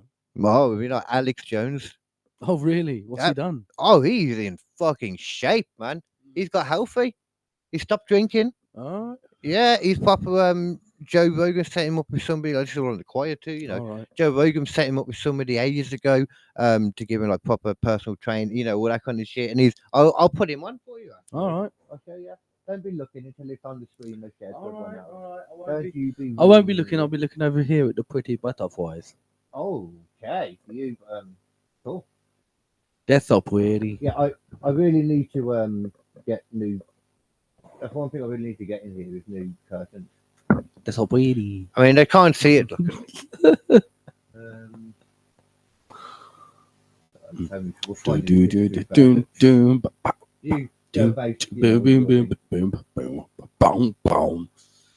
I've not really had much going on, to be honest. I've just been working.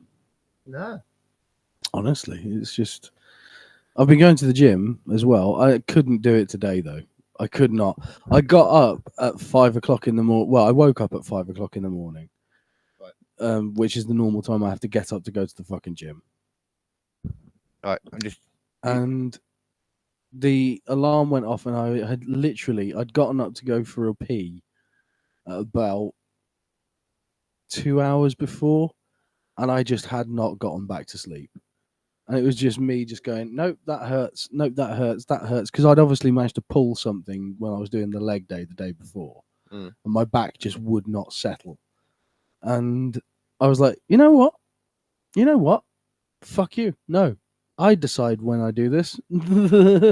I will go to the gym when I choose to go to the goddamn fucking gym. Goddamn fair. Yeah. Now, look, the only thing I can find to show you this is the thumbnail from the Joe Rogan thing for some reason. Okay. You can see his face and that. Yeah. But just look at how different he looks. God damn. You can see from his face right there alone how much healthier he looks like Obadiah Stane. Yeah, I know what you're saying. I know exactly what you're saying. But he's lost so much weight, he stopped drinking. Joe Rogan made a podcast in his basement with some scraps.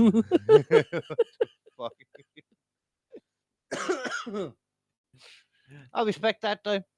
I respect anyone, like when you walk into a gym and you see, like, you may consider yourself a chunky person. Like, I know I've heard you say this, but when you walk into a gym, you see a proper big guy. Trying to do you know something. I respect the hell out of that. I respect the fuck out of that shit. Yeah, because that's a long journey ahead. Like long, this guy is like flabberting. Well, you got to understand that I used to be that guy. I don't know. I don't think you understand the level I'm talking. No, I used to be that guy. I used to be a lot bigger than this. Yeah, sure. I used to be a lot bigger, but neither of us were that. No, I was really big. Yeah, but not that though. I wasn't American big. There you go. Yeah. But I was just before, and I was ballooning because I'd gone to university and I'd eaten fucking Domino's pizza basically constantly. I think we need to see a picture on here of you in these times before I believe you were anywhere near that. I think I can find one on Facebook. Because I'm talking but like you look at them and you're like, I'm surprised that you can walk. Some people I'm not. I've never been that. Not necessarily that size. I've never been that. Yeah, not necessarily that size, but yeah, closer to that than what you're on about. Yeah. This is what I'm talking.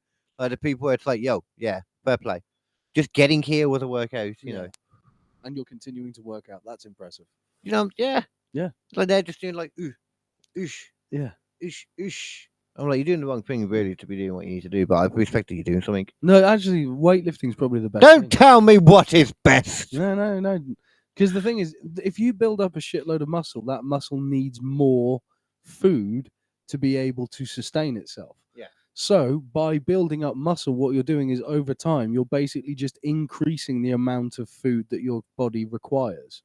Yeah. So eventually you reach this point where you're not eating as much because you're working out, and when you work out you don't feel as hungry, weirdly.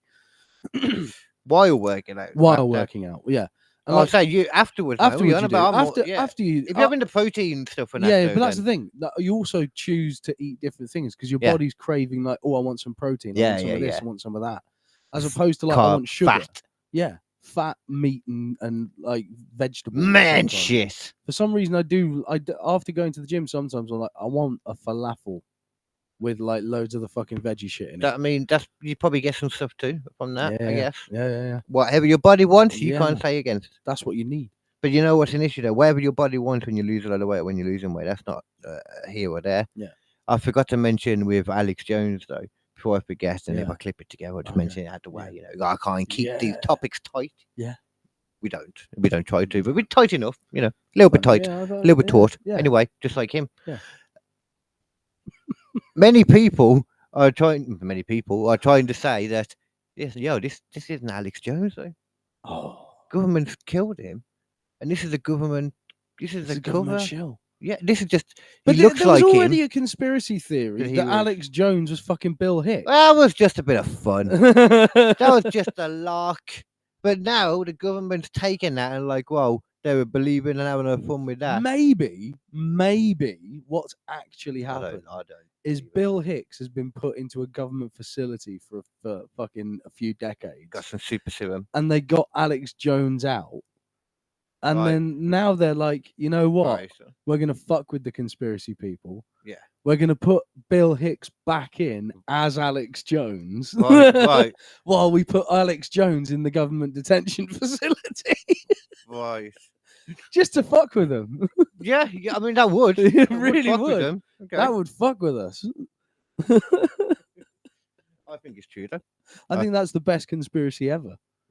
I think that is perfect conspiracy. So that was one thing. I think we did mention it a bit earlier, but I did want to bring it up, man, because Yeah. it was crazy hearing it all. Like how Elon Musk has now taken like shots at like Keir Starmer and Jess Phillips, which is well, my local MP, the one I was talking about. If I go for reform and try and run something, he's the one I'd have to go against. Yeah. Good time, maybe right Yeah. now, because he's calling for her to be arrested and for Keir Starmer to be arrested, both kicked out. Yeah. He's calling for King Charles to dissolve Parliament, even though he can't actually do that, but he can't. But like Elon Musk is becoming some social warrior now. He's trying to like go because of the grooming gangs here and because of the Tommy Robinson being arrested over it. Even though there is a lot of confusion over that with Tommy Robinson involvement and stuff, but it's just basically comes down to the fact that whatever Tommy Robinson was into and that, he was still right about the grooming gang stuff. Yeah. So you can ignore that part of it for now. He's got very much a fucking an Alex Jones level hit rate. Yeah, I mean, he's not particularly important to the story right now, though, when they're the Tommy Robinson part. He just brought light to it. I just wanted to get that dig in. Go ahead. he just brought light to it. Which is kind of good though, because it's kind of messed up. I didn't realize that like not much had been done about certain things, and there's just so much not been done because they're basically all afraid of being deemed racist, going after Muslim people doing grooming gangs. Yeah, and from the sounds of it, it is like run in that community. There's plenty. This is the thing as well. There's plenty of white people. There's plenty of white people out there doing fucked up things as well in some other way. Like we are. When it comes to serial killers, we're the top ones there. When white pedos try and hunt their prey, they seem to sort of do it individually. Over like internet boards. It's not a group activity. Well, they're doing it for money and stuff too. Though that's the thing. It's not just like people going around trying to have sex with people. It's like this is a business. Yeah, that's the difference. Yeah, fucking weird. Which is where, but you see then how it will always have legs and just continue and continue. Yeah. Rather than just a few people being weird trying to get their kicks. This is like a thing that will just continue and continue. Because it's like the people involved know each other, and this isn't like suspicion. This is like looking from people that have already been figured out to be part of it all, etc. They've been part of it, yeah. But just I swear I heard that like nobody had been done for like some of these ones. Yeah. I mean, I'm sure I've heard about grooming gangs that people have been arrested and that, but it's like it must be like a specific gang or something, or a specific one. It's mainly about. I don't know all the facts about it. That's that part of it, which I'm going to figure out because super brain. When I want to, I'll sit down and learn this. Yeah, when be a topic. To be fair, I mean, probably To be fair, that's a good idea. Actually, that's the best way to do it. I think I do have my next topic sorted, but I could change it. But my next topic is going to be about the North Hollywood shootout. Ooh. You know what that is? It's the thing that changed how like American cops, or the level of weaponry they had available to them at all times. Oh, no, I do know which one you're talking about now. Yeah. Okay. That's a fucking serious one, that one. That was a game changer. And it's all caught on video. So that will be one that will have like video pretty much playing through a lot of it. Yeah. I'll just have like the bits playing, Yeah, because that was that is well worth doing an entire pod on. Yeah. And I might have a little bit in there about the bank heist, like that compared to a quiet bank heist. Yeah. Compared to two, because there was a heist that I wanted to talk about last time, which the last podcast was only like 55 minutes until we had the other part in. So that I don't remember how much the second part was. So obviously, we had a lot of issues that time. Yeah, we had issues this time, but not as many. No, it worked better because my laptop is actually alive now. We got a new. Yay! It worked. Did you see the thing about the child that was? I can have a look where this actually was, and I get the proper details. In a big, giant like safari park with a load of giant big cats and stuff. Yeah. A little kid was lost. They lost a kid. I think it was Nigeria, something like that. Fuck that. Well, yeah. 5 days they found him, and he survived in this giant park with all these giant. Fucking hell. That deserves a little bit of a talk about. Does it now? Yeah. I'm glad you feel that way. Yeah, I do. Okay. Oh wait. Oh, I must have just heard about one. I must have heard about it late. Isn't that 7 days ago? Look, so this must be a new one. Okay, what's this here? This is ABC News, so you know you can trust it. Of course. A child who had been missing for 5 days was found alive this week in a vast game park inhabited by big cats and other wild animals in northern Zimbabwe. The young boy was reported missing from his home in a rural village on this. Oh, according to a statement from the Okay, so he went missing from his home. So he lived in Zimbabwe and he just walked. Yeah, yeah, he didn't come from and turn up in Zimbabwe. Yeah, it wasn't like a tourist kid or something. No. It was just like this kid who was like, you know what, I'm going to go for a walk amongst a big load of fucking lions in a rural village. So he's obviously probably like what you imagine a village to still look like over in Zimbabwe. Yeah. I think it's still like very like huts shacks and stuff and huts. Yeah. So what will I get to? The young boy was reported missing from his home, according to a statement from the Zimbabwe Parks and Wildlife Management, Zimparks. Nice. Zimparks. Cool. Which did not identify the child by name, but said he was 7 years old. A joint search operation involving park rangers, policemen, and members of the local community, I'm including Zimparks too. Yep. Nice. Was immediately launched, but heavy rainfall hindered the effort. Zimbark said. I like this Zimbarks, I'm not going to lie. Before we go any further, catchy name. Yeah. I like what you're doing. Human footprints were discovered in an area of the Macedonia National Park on December 30th, and the boy was successfully located during the early morning hours. It's estimated he walked through the harsh terrain of the lion-infested park for 30 miles from his village to where he was found. 30 fucking What the miles. Hell? Why? Jesus, kid. Is nobody thinking this is a bit strange? Yeah. Did his parents want it, this child? This does not sound like a normal thing a kid does. Yeah. And how do you get that lost? You can't get 30 miles lost without coming across at least someone. You know? Apparently, during this point, he survived on wild fruits and dug a small hole along the riverbank to access underground water to drink. Wow, he's a smart kid at least. I'll give him that.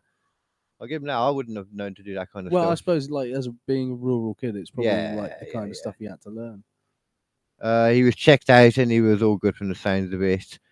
The boy said he was frail when he was rescued and put on an IV drip. Obviously, all the stuff we did is what saved him. The lawmaker thanked everyone and helped find the child, including the Bray Park Rangers. I'm looking to see if there's anything about, if they did an investigation into making sure he did just walk there. Yeah. Because to me, if I'm thinking, I've got this kid, I don't want him. I live in Zimbabwe in a little village. I don't want to kill him. In the middle of this little area full of lions. Might be easier to just put him in there. I mean, fuck that, there's fucking hippos and shit too. Oh, man, I'd rather come across fucking... lions than a hippo, yeah. Yeah. Fuck yeah.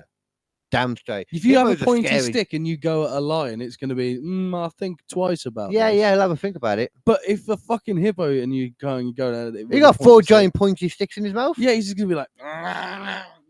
Run through you. Yeah. Fucking hell, man. You see wrestlers do the spear, man. The hippo, that's the spear. Yeah. Just carries on through you. Fucking keeps going. Like you're not there. They're immense, man, they are. Horrifying creatures. They're aren't they supposed to be the actually deadliest animals to kill the most people? They kill the most people by far. By far.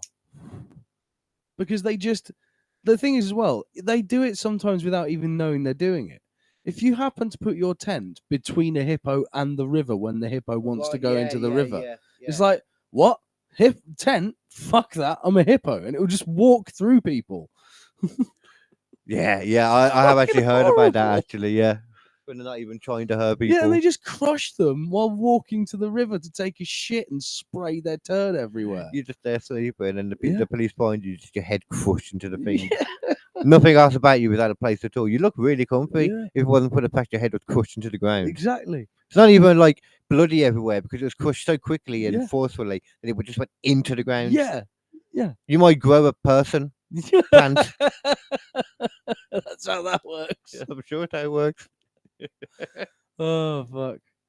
We did talk before, didn't we, briefly about the whole Cybertruck stuff? Oh, the one, the last pod we did, yeah. Yeah, there was the two things, because there was another explosion in one day, and they were talking about whether they were linked and that. Oh, I didn't see the second one. I mean, technically, the Cybertruck was the second one. Oh, The first one was it the New Orleans thing? Oh, I know what you mean. Might be the New Orleans thing, Oh, yeah. because he was going to blow stuff up when they found him. He had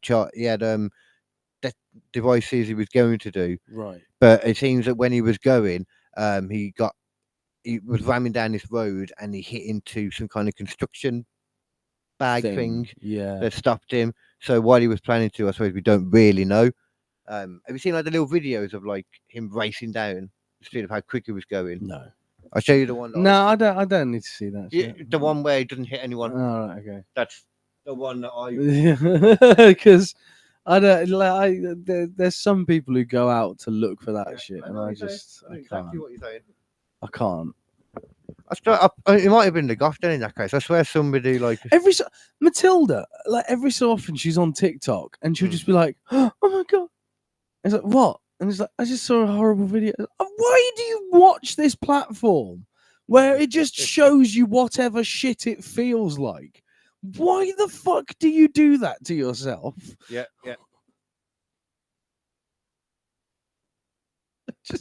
I don't get it. There you go. A lot of people do.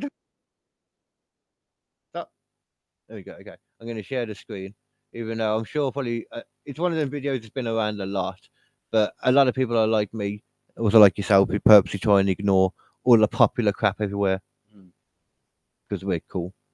Okay. Fucking hell. I don't have to slow down to say. Look after last time.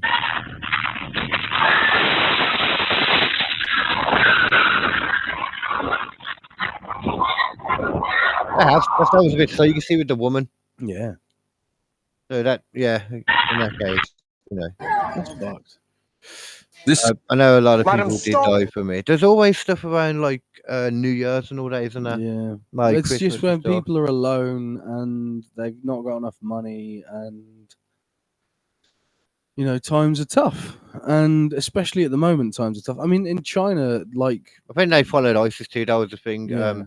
Some of them were actually like former US army people. Yeah, but this is how this kind of shit happens, though. You only get like turned into some kind of radical because there's something wrong with your life. Yeah, and it's not able to be fixed, or you're not able to fix it. Yeah, you know. And yeah, I mean, in China, as I say, like there's shitloads of these kinds of like car attacks starting to happen. Really, because you don't hear over and over and over again. You famously hear in China about people being just afraid of, like, you know, the government and all that. Maybe we just don't hear about it as much in the past. Yeah, this is the thing. It's like there's quite a few people starting to sort of lift the lid on what's happening in China behind the scenes. Yeah. And it is really interesting. I mean, the food thing is still one of the things that haunts me. Fake food. Fake fucking food. Chemicals put together to resemble and vaguely taste like actual foods. To be fair, the funny thing is, though, I know it's on a different level, but I feel like we're not that far away from it just for the fact of the crap that's in our food sometimes. Yeah. That's what scares me. Yeah. And not only that, but they use Chinese product in like our stuff. And this stuff is going through the Chinese fucking food processing at some point. So some of this stuff, whether we like it or not, is going to have to make its way to the UK. China makes everything food edition. The classic cardboard and minced meat. Just add food flavoring and coloring, and you get the taste-wise very similar to regular meat. Now, if donkey meat is weird to you, let me introduce you to China's fake donkey meat. To be honest, I have no idea what the replacement meat would be and which animal it came from, but these Chinese watermelons China Insider with David Zhang. Someone also found that prior to harvest, they're given a chemical treatment consisting of a sweetening agent as well as other sort of pesticides to basically get them ready to be sold at the market. So you're guaranteed to get a chemical melon at the market. Now, people in China love sea cucumber for their health benefits, and this one here looks like it's made of sponge. It doesn't have that bouncy and chewiness that you can kind of tell when it's a sea cucumber. So are they really made with sponges? And this man bought 4 boxes of seafood only to find that it's all shells filled with water after they've been defrosted, and no meat at all. China. Literally, he bought boxes and boxes and boxes of what turned out to be empty crab shells with ice in. Oh, damn. They literally took all of the meat out of the shells, filled them up with water and froze them, and then sold them again as full crabs. That sounds like some kind of like Gordon Ramsay kind of like kitchen nightmare shit. Yeah. The fake eggs is the most terrifying one. That one right there. Check that shit. What is this? So watch that. What the heck is that? Wait, Alright. that was already yolk. Now that is normal to me until now. Watch this. I'm about to break. Watch this. See this? This is solid. Watch this. You see that? Oh damn! Yep. That's not what they're supposed to be like. No, and that is not someone in China. Oh god. Now that looks normal to me. Flavor Valley. Now watch this. The hell? Okay. Oh god, he's coming over more than. This is it. See this? The Americans and stuff like that, they have access to like Chinese food stuff, and the Chinese are like, "Oh, you got to buy our food. Our food's so cheap." That's why it's so fucking cheap. China Fix Everything Part 5. This lady picked out her lobster, took a fail-safe measure to break off one of the legs, only for it to return with all of the legs intact. Wow. Bait and switch. Oh. Come on. It's a damn lobster and you still get lied to. What else? Well, Chinese people love eating hot pot, and one of the dishes they love to eat is called duck blood. This video explores how fake duck blood is made with chemicals. It looks the same to layman's eyes. In this video, he shows the whole process of combining different chemicals to create the color, the shape, and the texture. He says you'd be lucky if you got fake blood instead of duck blood. You don't know really what that means. Look at this, real duck blood has holes in it like cheese. Because obviously we don't want to use all this guy's stuff as well. You say that. I am more than happy to sit here and react. I just want the views. Yeah, that's true. But I mean, like this shit is, it's everywhere in China. And when they say chemicals, they don't mean like just general. They do genuinely mean industrial chemicals. Yeah. Stuff that you are not supposed to be eating. Like the fake eggs, especially, are made of horrible stuff. Like gelling agents and things like that are normally used in glues and fucking paper fucking production. It's gross. And like they've got fake meat. Where they're like, this is beef, and it's not beef. It's like pork and chicken combined with a load of like chemical agents to make it smell, look, and taste vaguely like beef.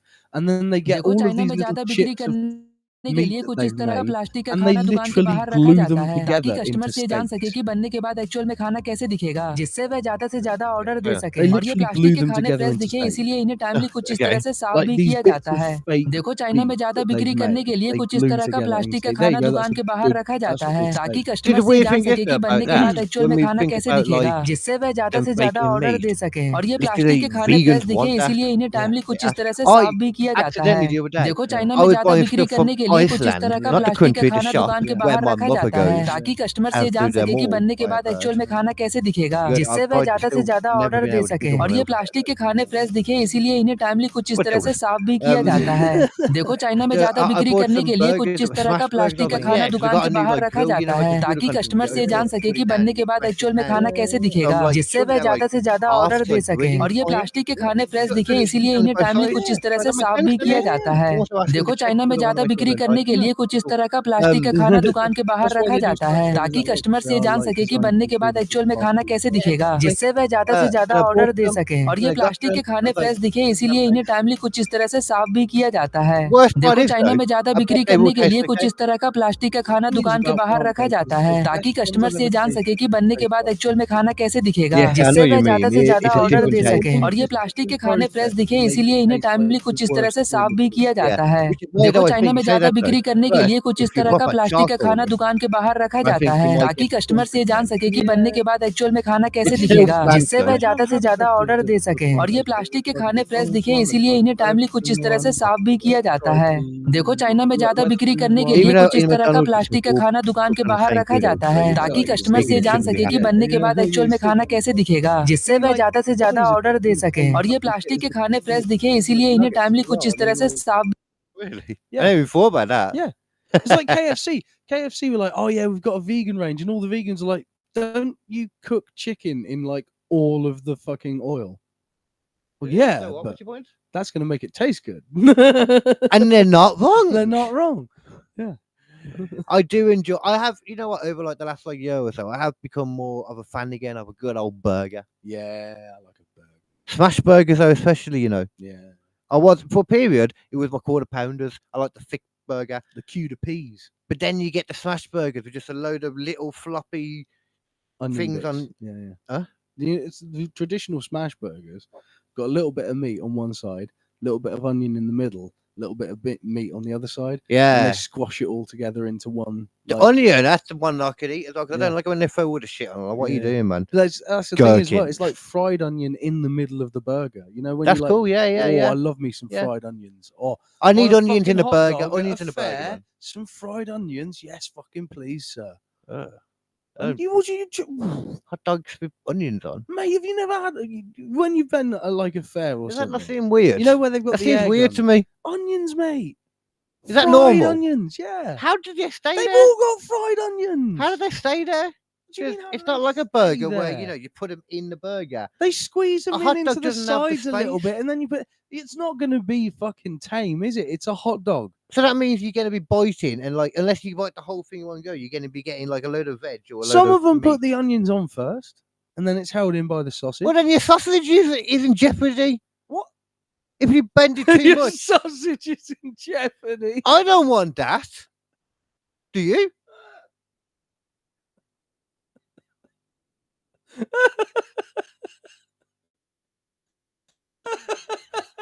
This reminds me, there's an Australian video of this news report on like this Australian thing they do, which is like a hot dog, but in a normal bit of bread. You know how you like make hot dogs at home when you don't have rolls? Yeah, of course. That's basically a thing. It's called a sandwich. Yeah, that's a thing they like to do in Australia, and they have a name for it, right?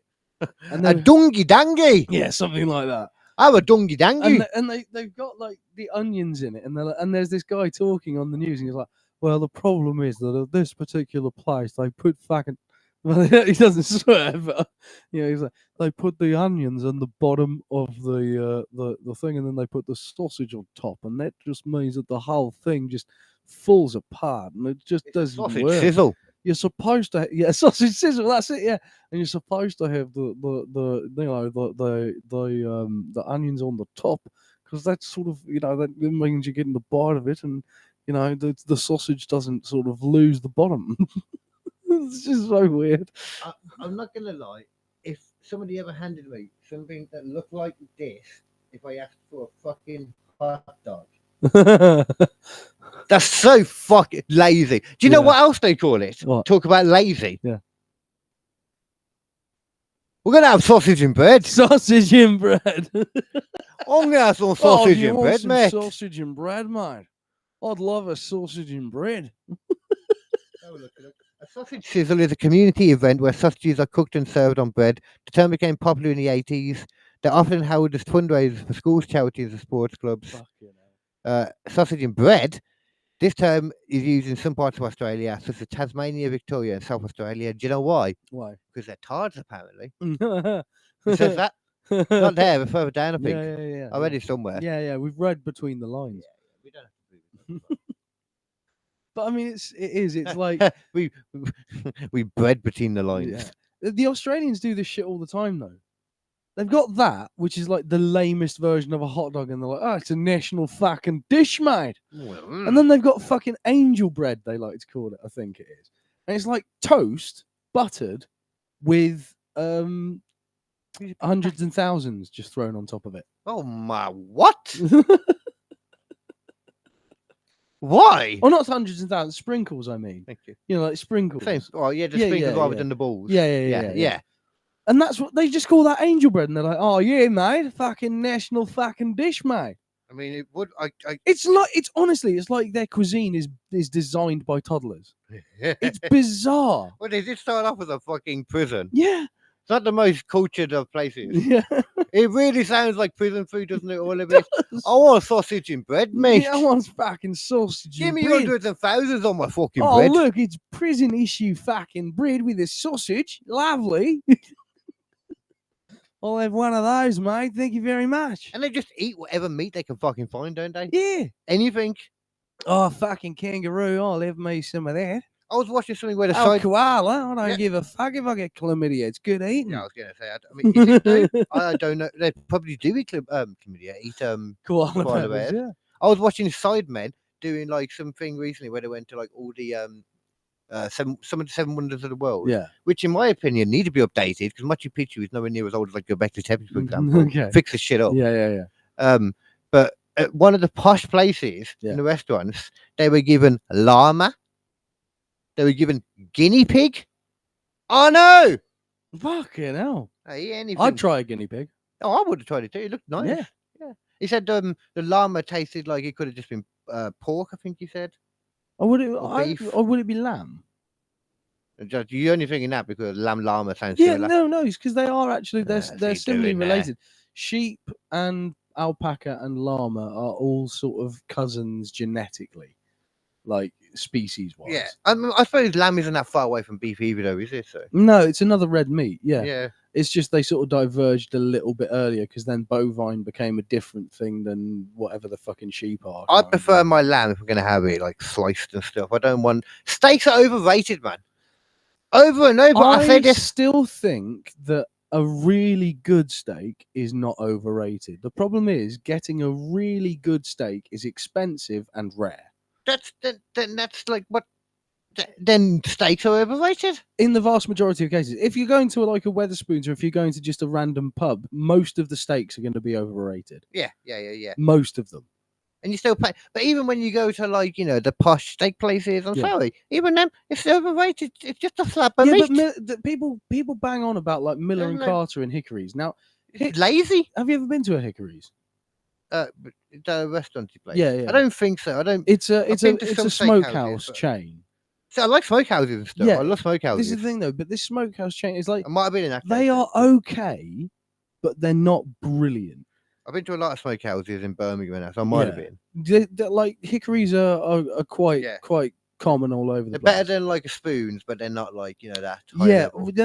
They're still quite pricey. But the thing is, ultimately, it's more like a TGI Fridays level pricing. Yeah, I get you.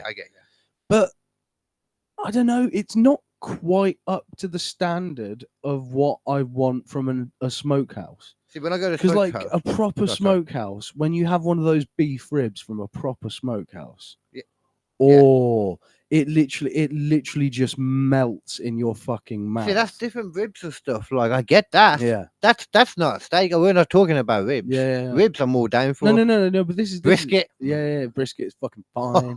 fine. But like Hickories is not. Hickories is not quite that good. Like the beef rib is nice, but it's like it tastes more. It's not even taste. It's texture. It doesn't melt in your mouth. Yeah, you're still chewing it. It's nice. It's flaky. It's like falling apart, but it's hungry, not fucking just. I can get some meat later. Actually, you go ahead and make me hungry. Actually, I got money. I can get what the fuck I want. Yeah, get yourself some fucking meat. Yeah, meat, son. I say that. It's Chinese that's been in my head lately. Fucking yeah. Not just the food. I just want a Chinese person. Yeah.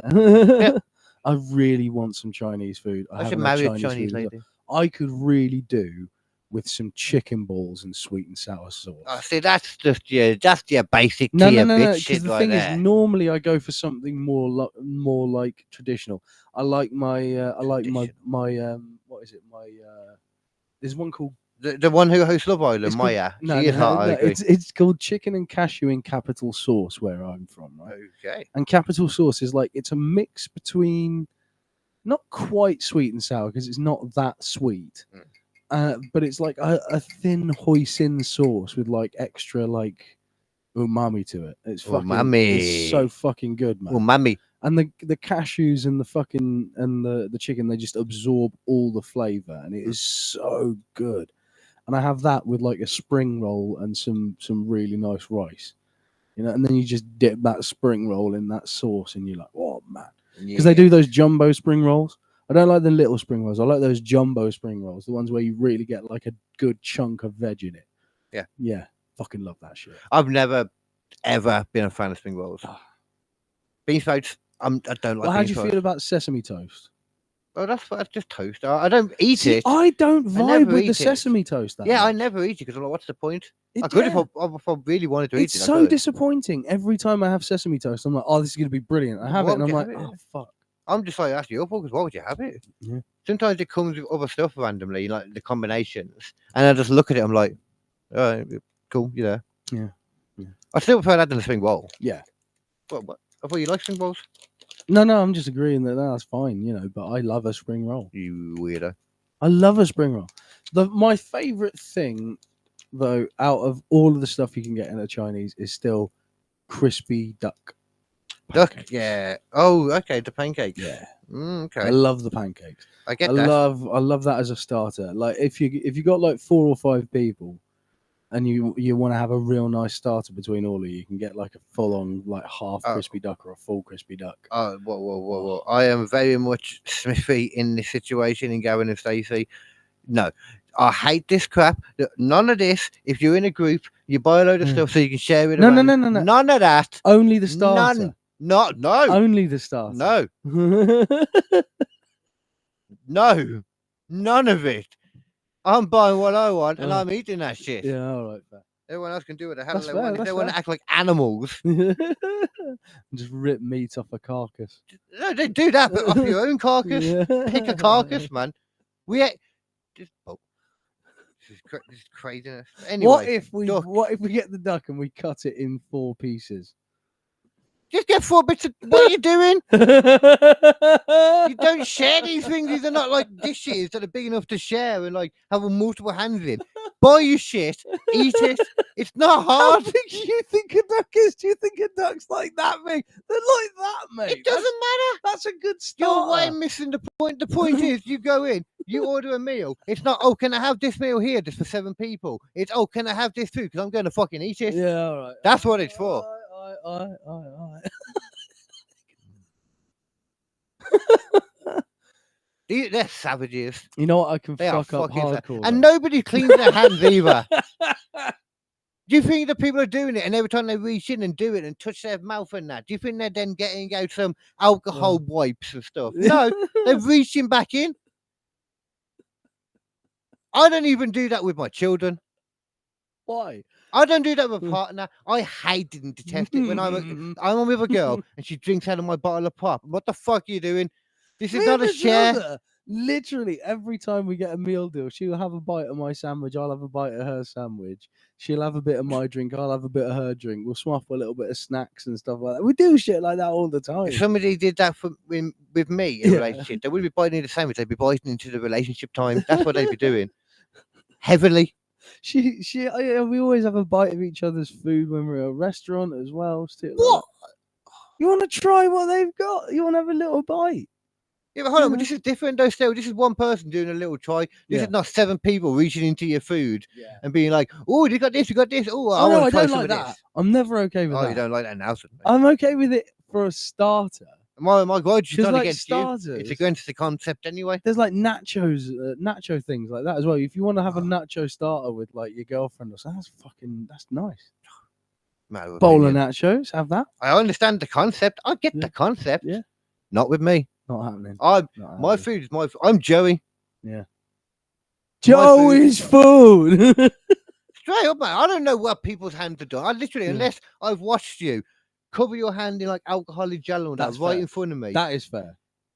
Even then, I don't want you to touch it, to be honest. Because now it's going to taste the gel hand. Yeah. And you haven't wiped it away, so stuff might be there embedded still. Yeah. We don't know. And it's your fingernails and that, like so much shit gets. Plus, I just don't want your flavour on it. Maybe I just don't want the flavour of you. I don't want to get near to it. Yeah, it's like I think all foods come with like you see, saliva shield. I'm starting to not understand why I have the starter rule where it's fine for starters. I don't know why I'm having that rule now. I think it's just I've been forced into it. It's a cult. It's a cult. When it comes to like my own actual food, if you're gonna be like, oh yeah, can we share a little bit of this, and you have a little bit of that, no. Unless it's been asked beforehand and pre-prepared and agreed, no. Oh man, when you have this person that you're talking to them, and then they ask you if they can try some of your food or if you can have a chip while picking up the chip. Oh, can I have one of those? Man, this is where I feel like murder should be legal sometimes. Like sometimes assault isn't just hitting someone. It isn't just. It's verbally sexually touching them. It's making viable advances on them and legitimate judgment. It's like from an sexual appropriate advances agent. from sexual advances in the workplace. Sexual assault is akin to people touching my food. 100%. I don't think 100%. You touching my dick is exactly the same as you touching my food. You touch my food, it is like you touch my dick. Yeah. No.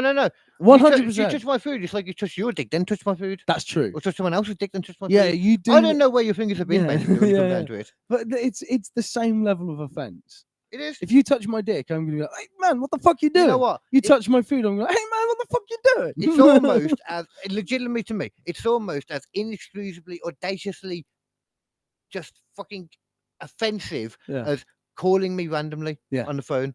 What the fuck are you doing? Why do you expect that I'm going to drop everything that I'm doing and just answer the phone?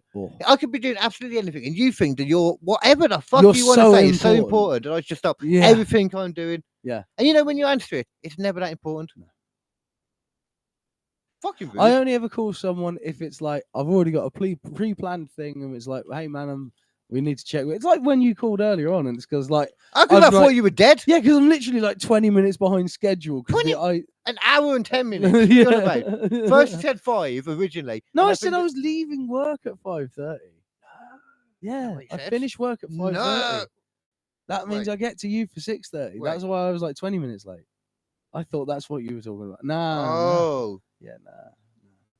I thought you were about like an hour and 30 minutes. Nah. I was like 30 minutes, 30 minutes ish late. I can't even check it because my phone's the camera, so I just have to believe what you're saying. Yeah, it was about 30 minutes ish late, basically, in the end. But yeah, ultimately, if you were thinking that, then yeah, even more so. I did a Harry on Sidemen recently, and this is a weird comparison because I watched some of them. They're interesting. I like the vibe. It's like a group of mates. They remind me of me and my mates, to be honest. That's what a big part of it. Yeah. Obviously I'm KSI. Oh shit, I'm probably gonna have to go fairly soon. Oh, you know it. They did a task, where they would drop somewhere and in some country, and they all had to get to a certain place. Yeah. On the other side of the country. Yeah. And he read it that you can only use each form of transport once for like half an hour or something. Right. At a time. So you could only hitchhike once, you could only try and get a lift, get a bus once, you only get a taxi once. He totally misread it. It was saying you can use them more than once. Right. So they were walking they did like a couple of marathons worth of walking in a day, and they didn't need to do any of it. He just misread it. That's like what I did. I thought you were dead. I was about to ring the police, but I think my friend might have skidded and crashed on the motorway. Yeah. He's about an hour and a half late. Yeah. He's got weed here. I know he didn't just turn around and he's got a bouquet for his friend. Yes, it's fine. No, but honestly, like genuinely, like that's fine. That's a reason to call someone. But if it's just like, oh man, how's it going? It's like 4 o'clock on Tuesday. I got nothing to fucking do.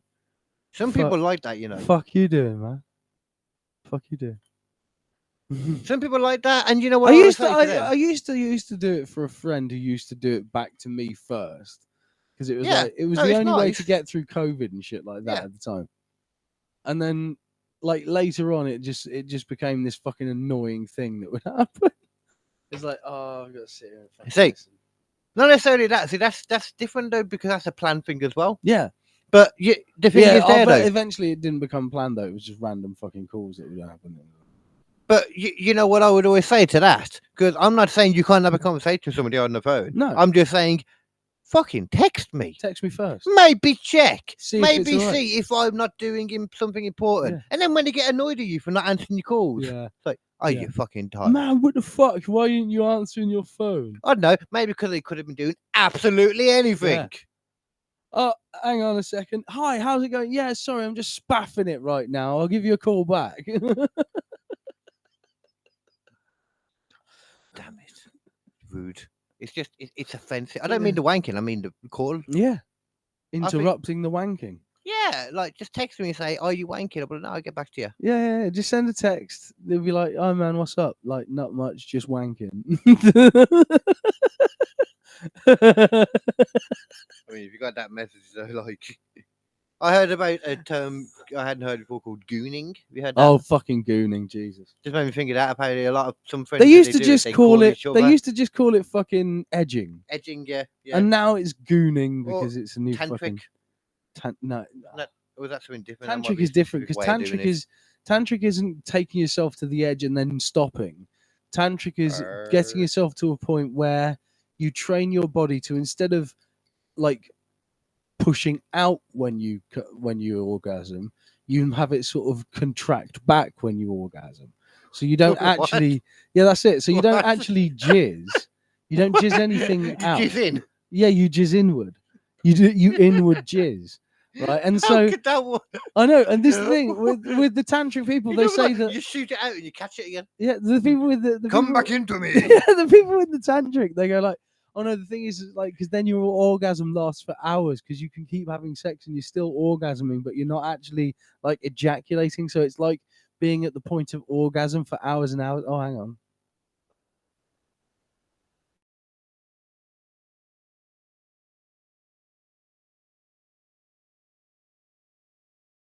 Yeah, good so having you right there, so so like, you know,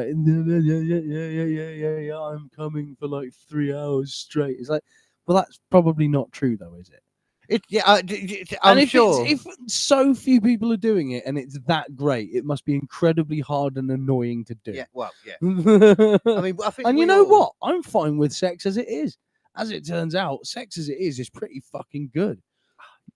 I got a bit bored of it, to be fair, in the end. You're gonna tantric it up.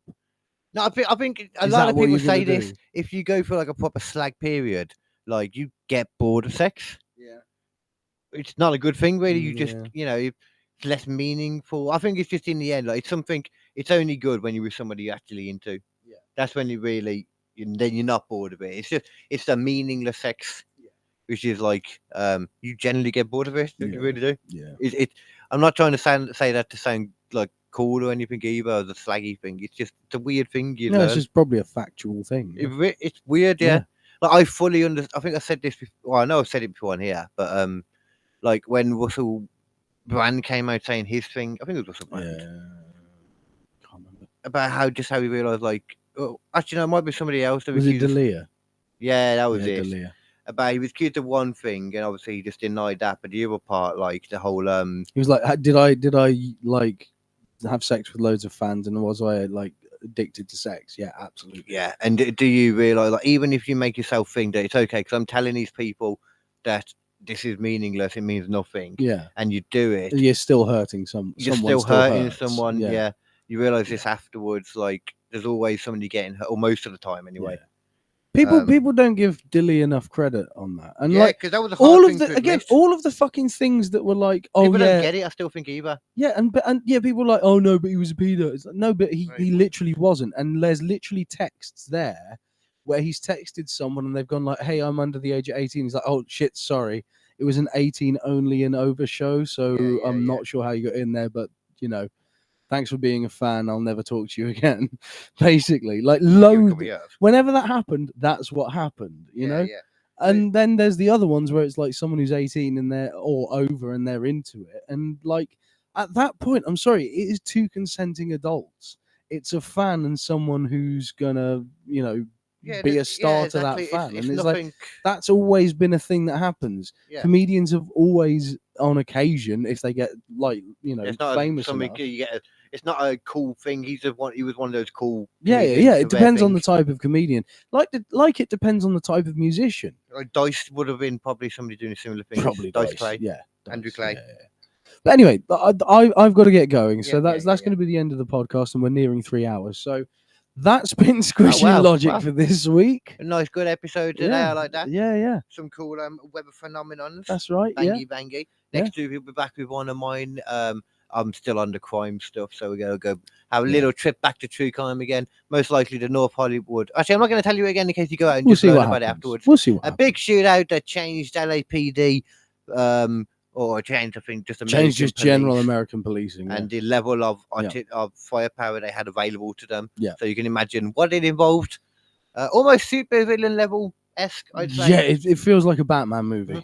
And then we'll go on to a quieter version of a bank heist. Yeah. 2 different ways of doing a bank heist. Nice.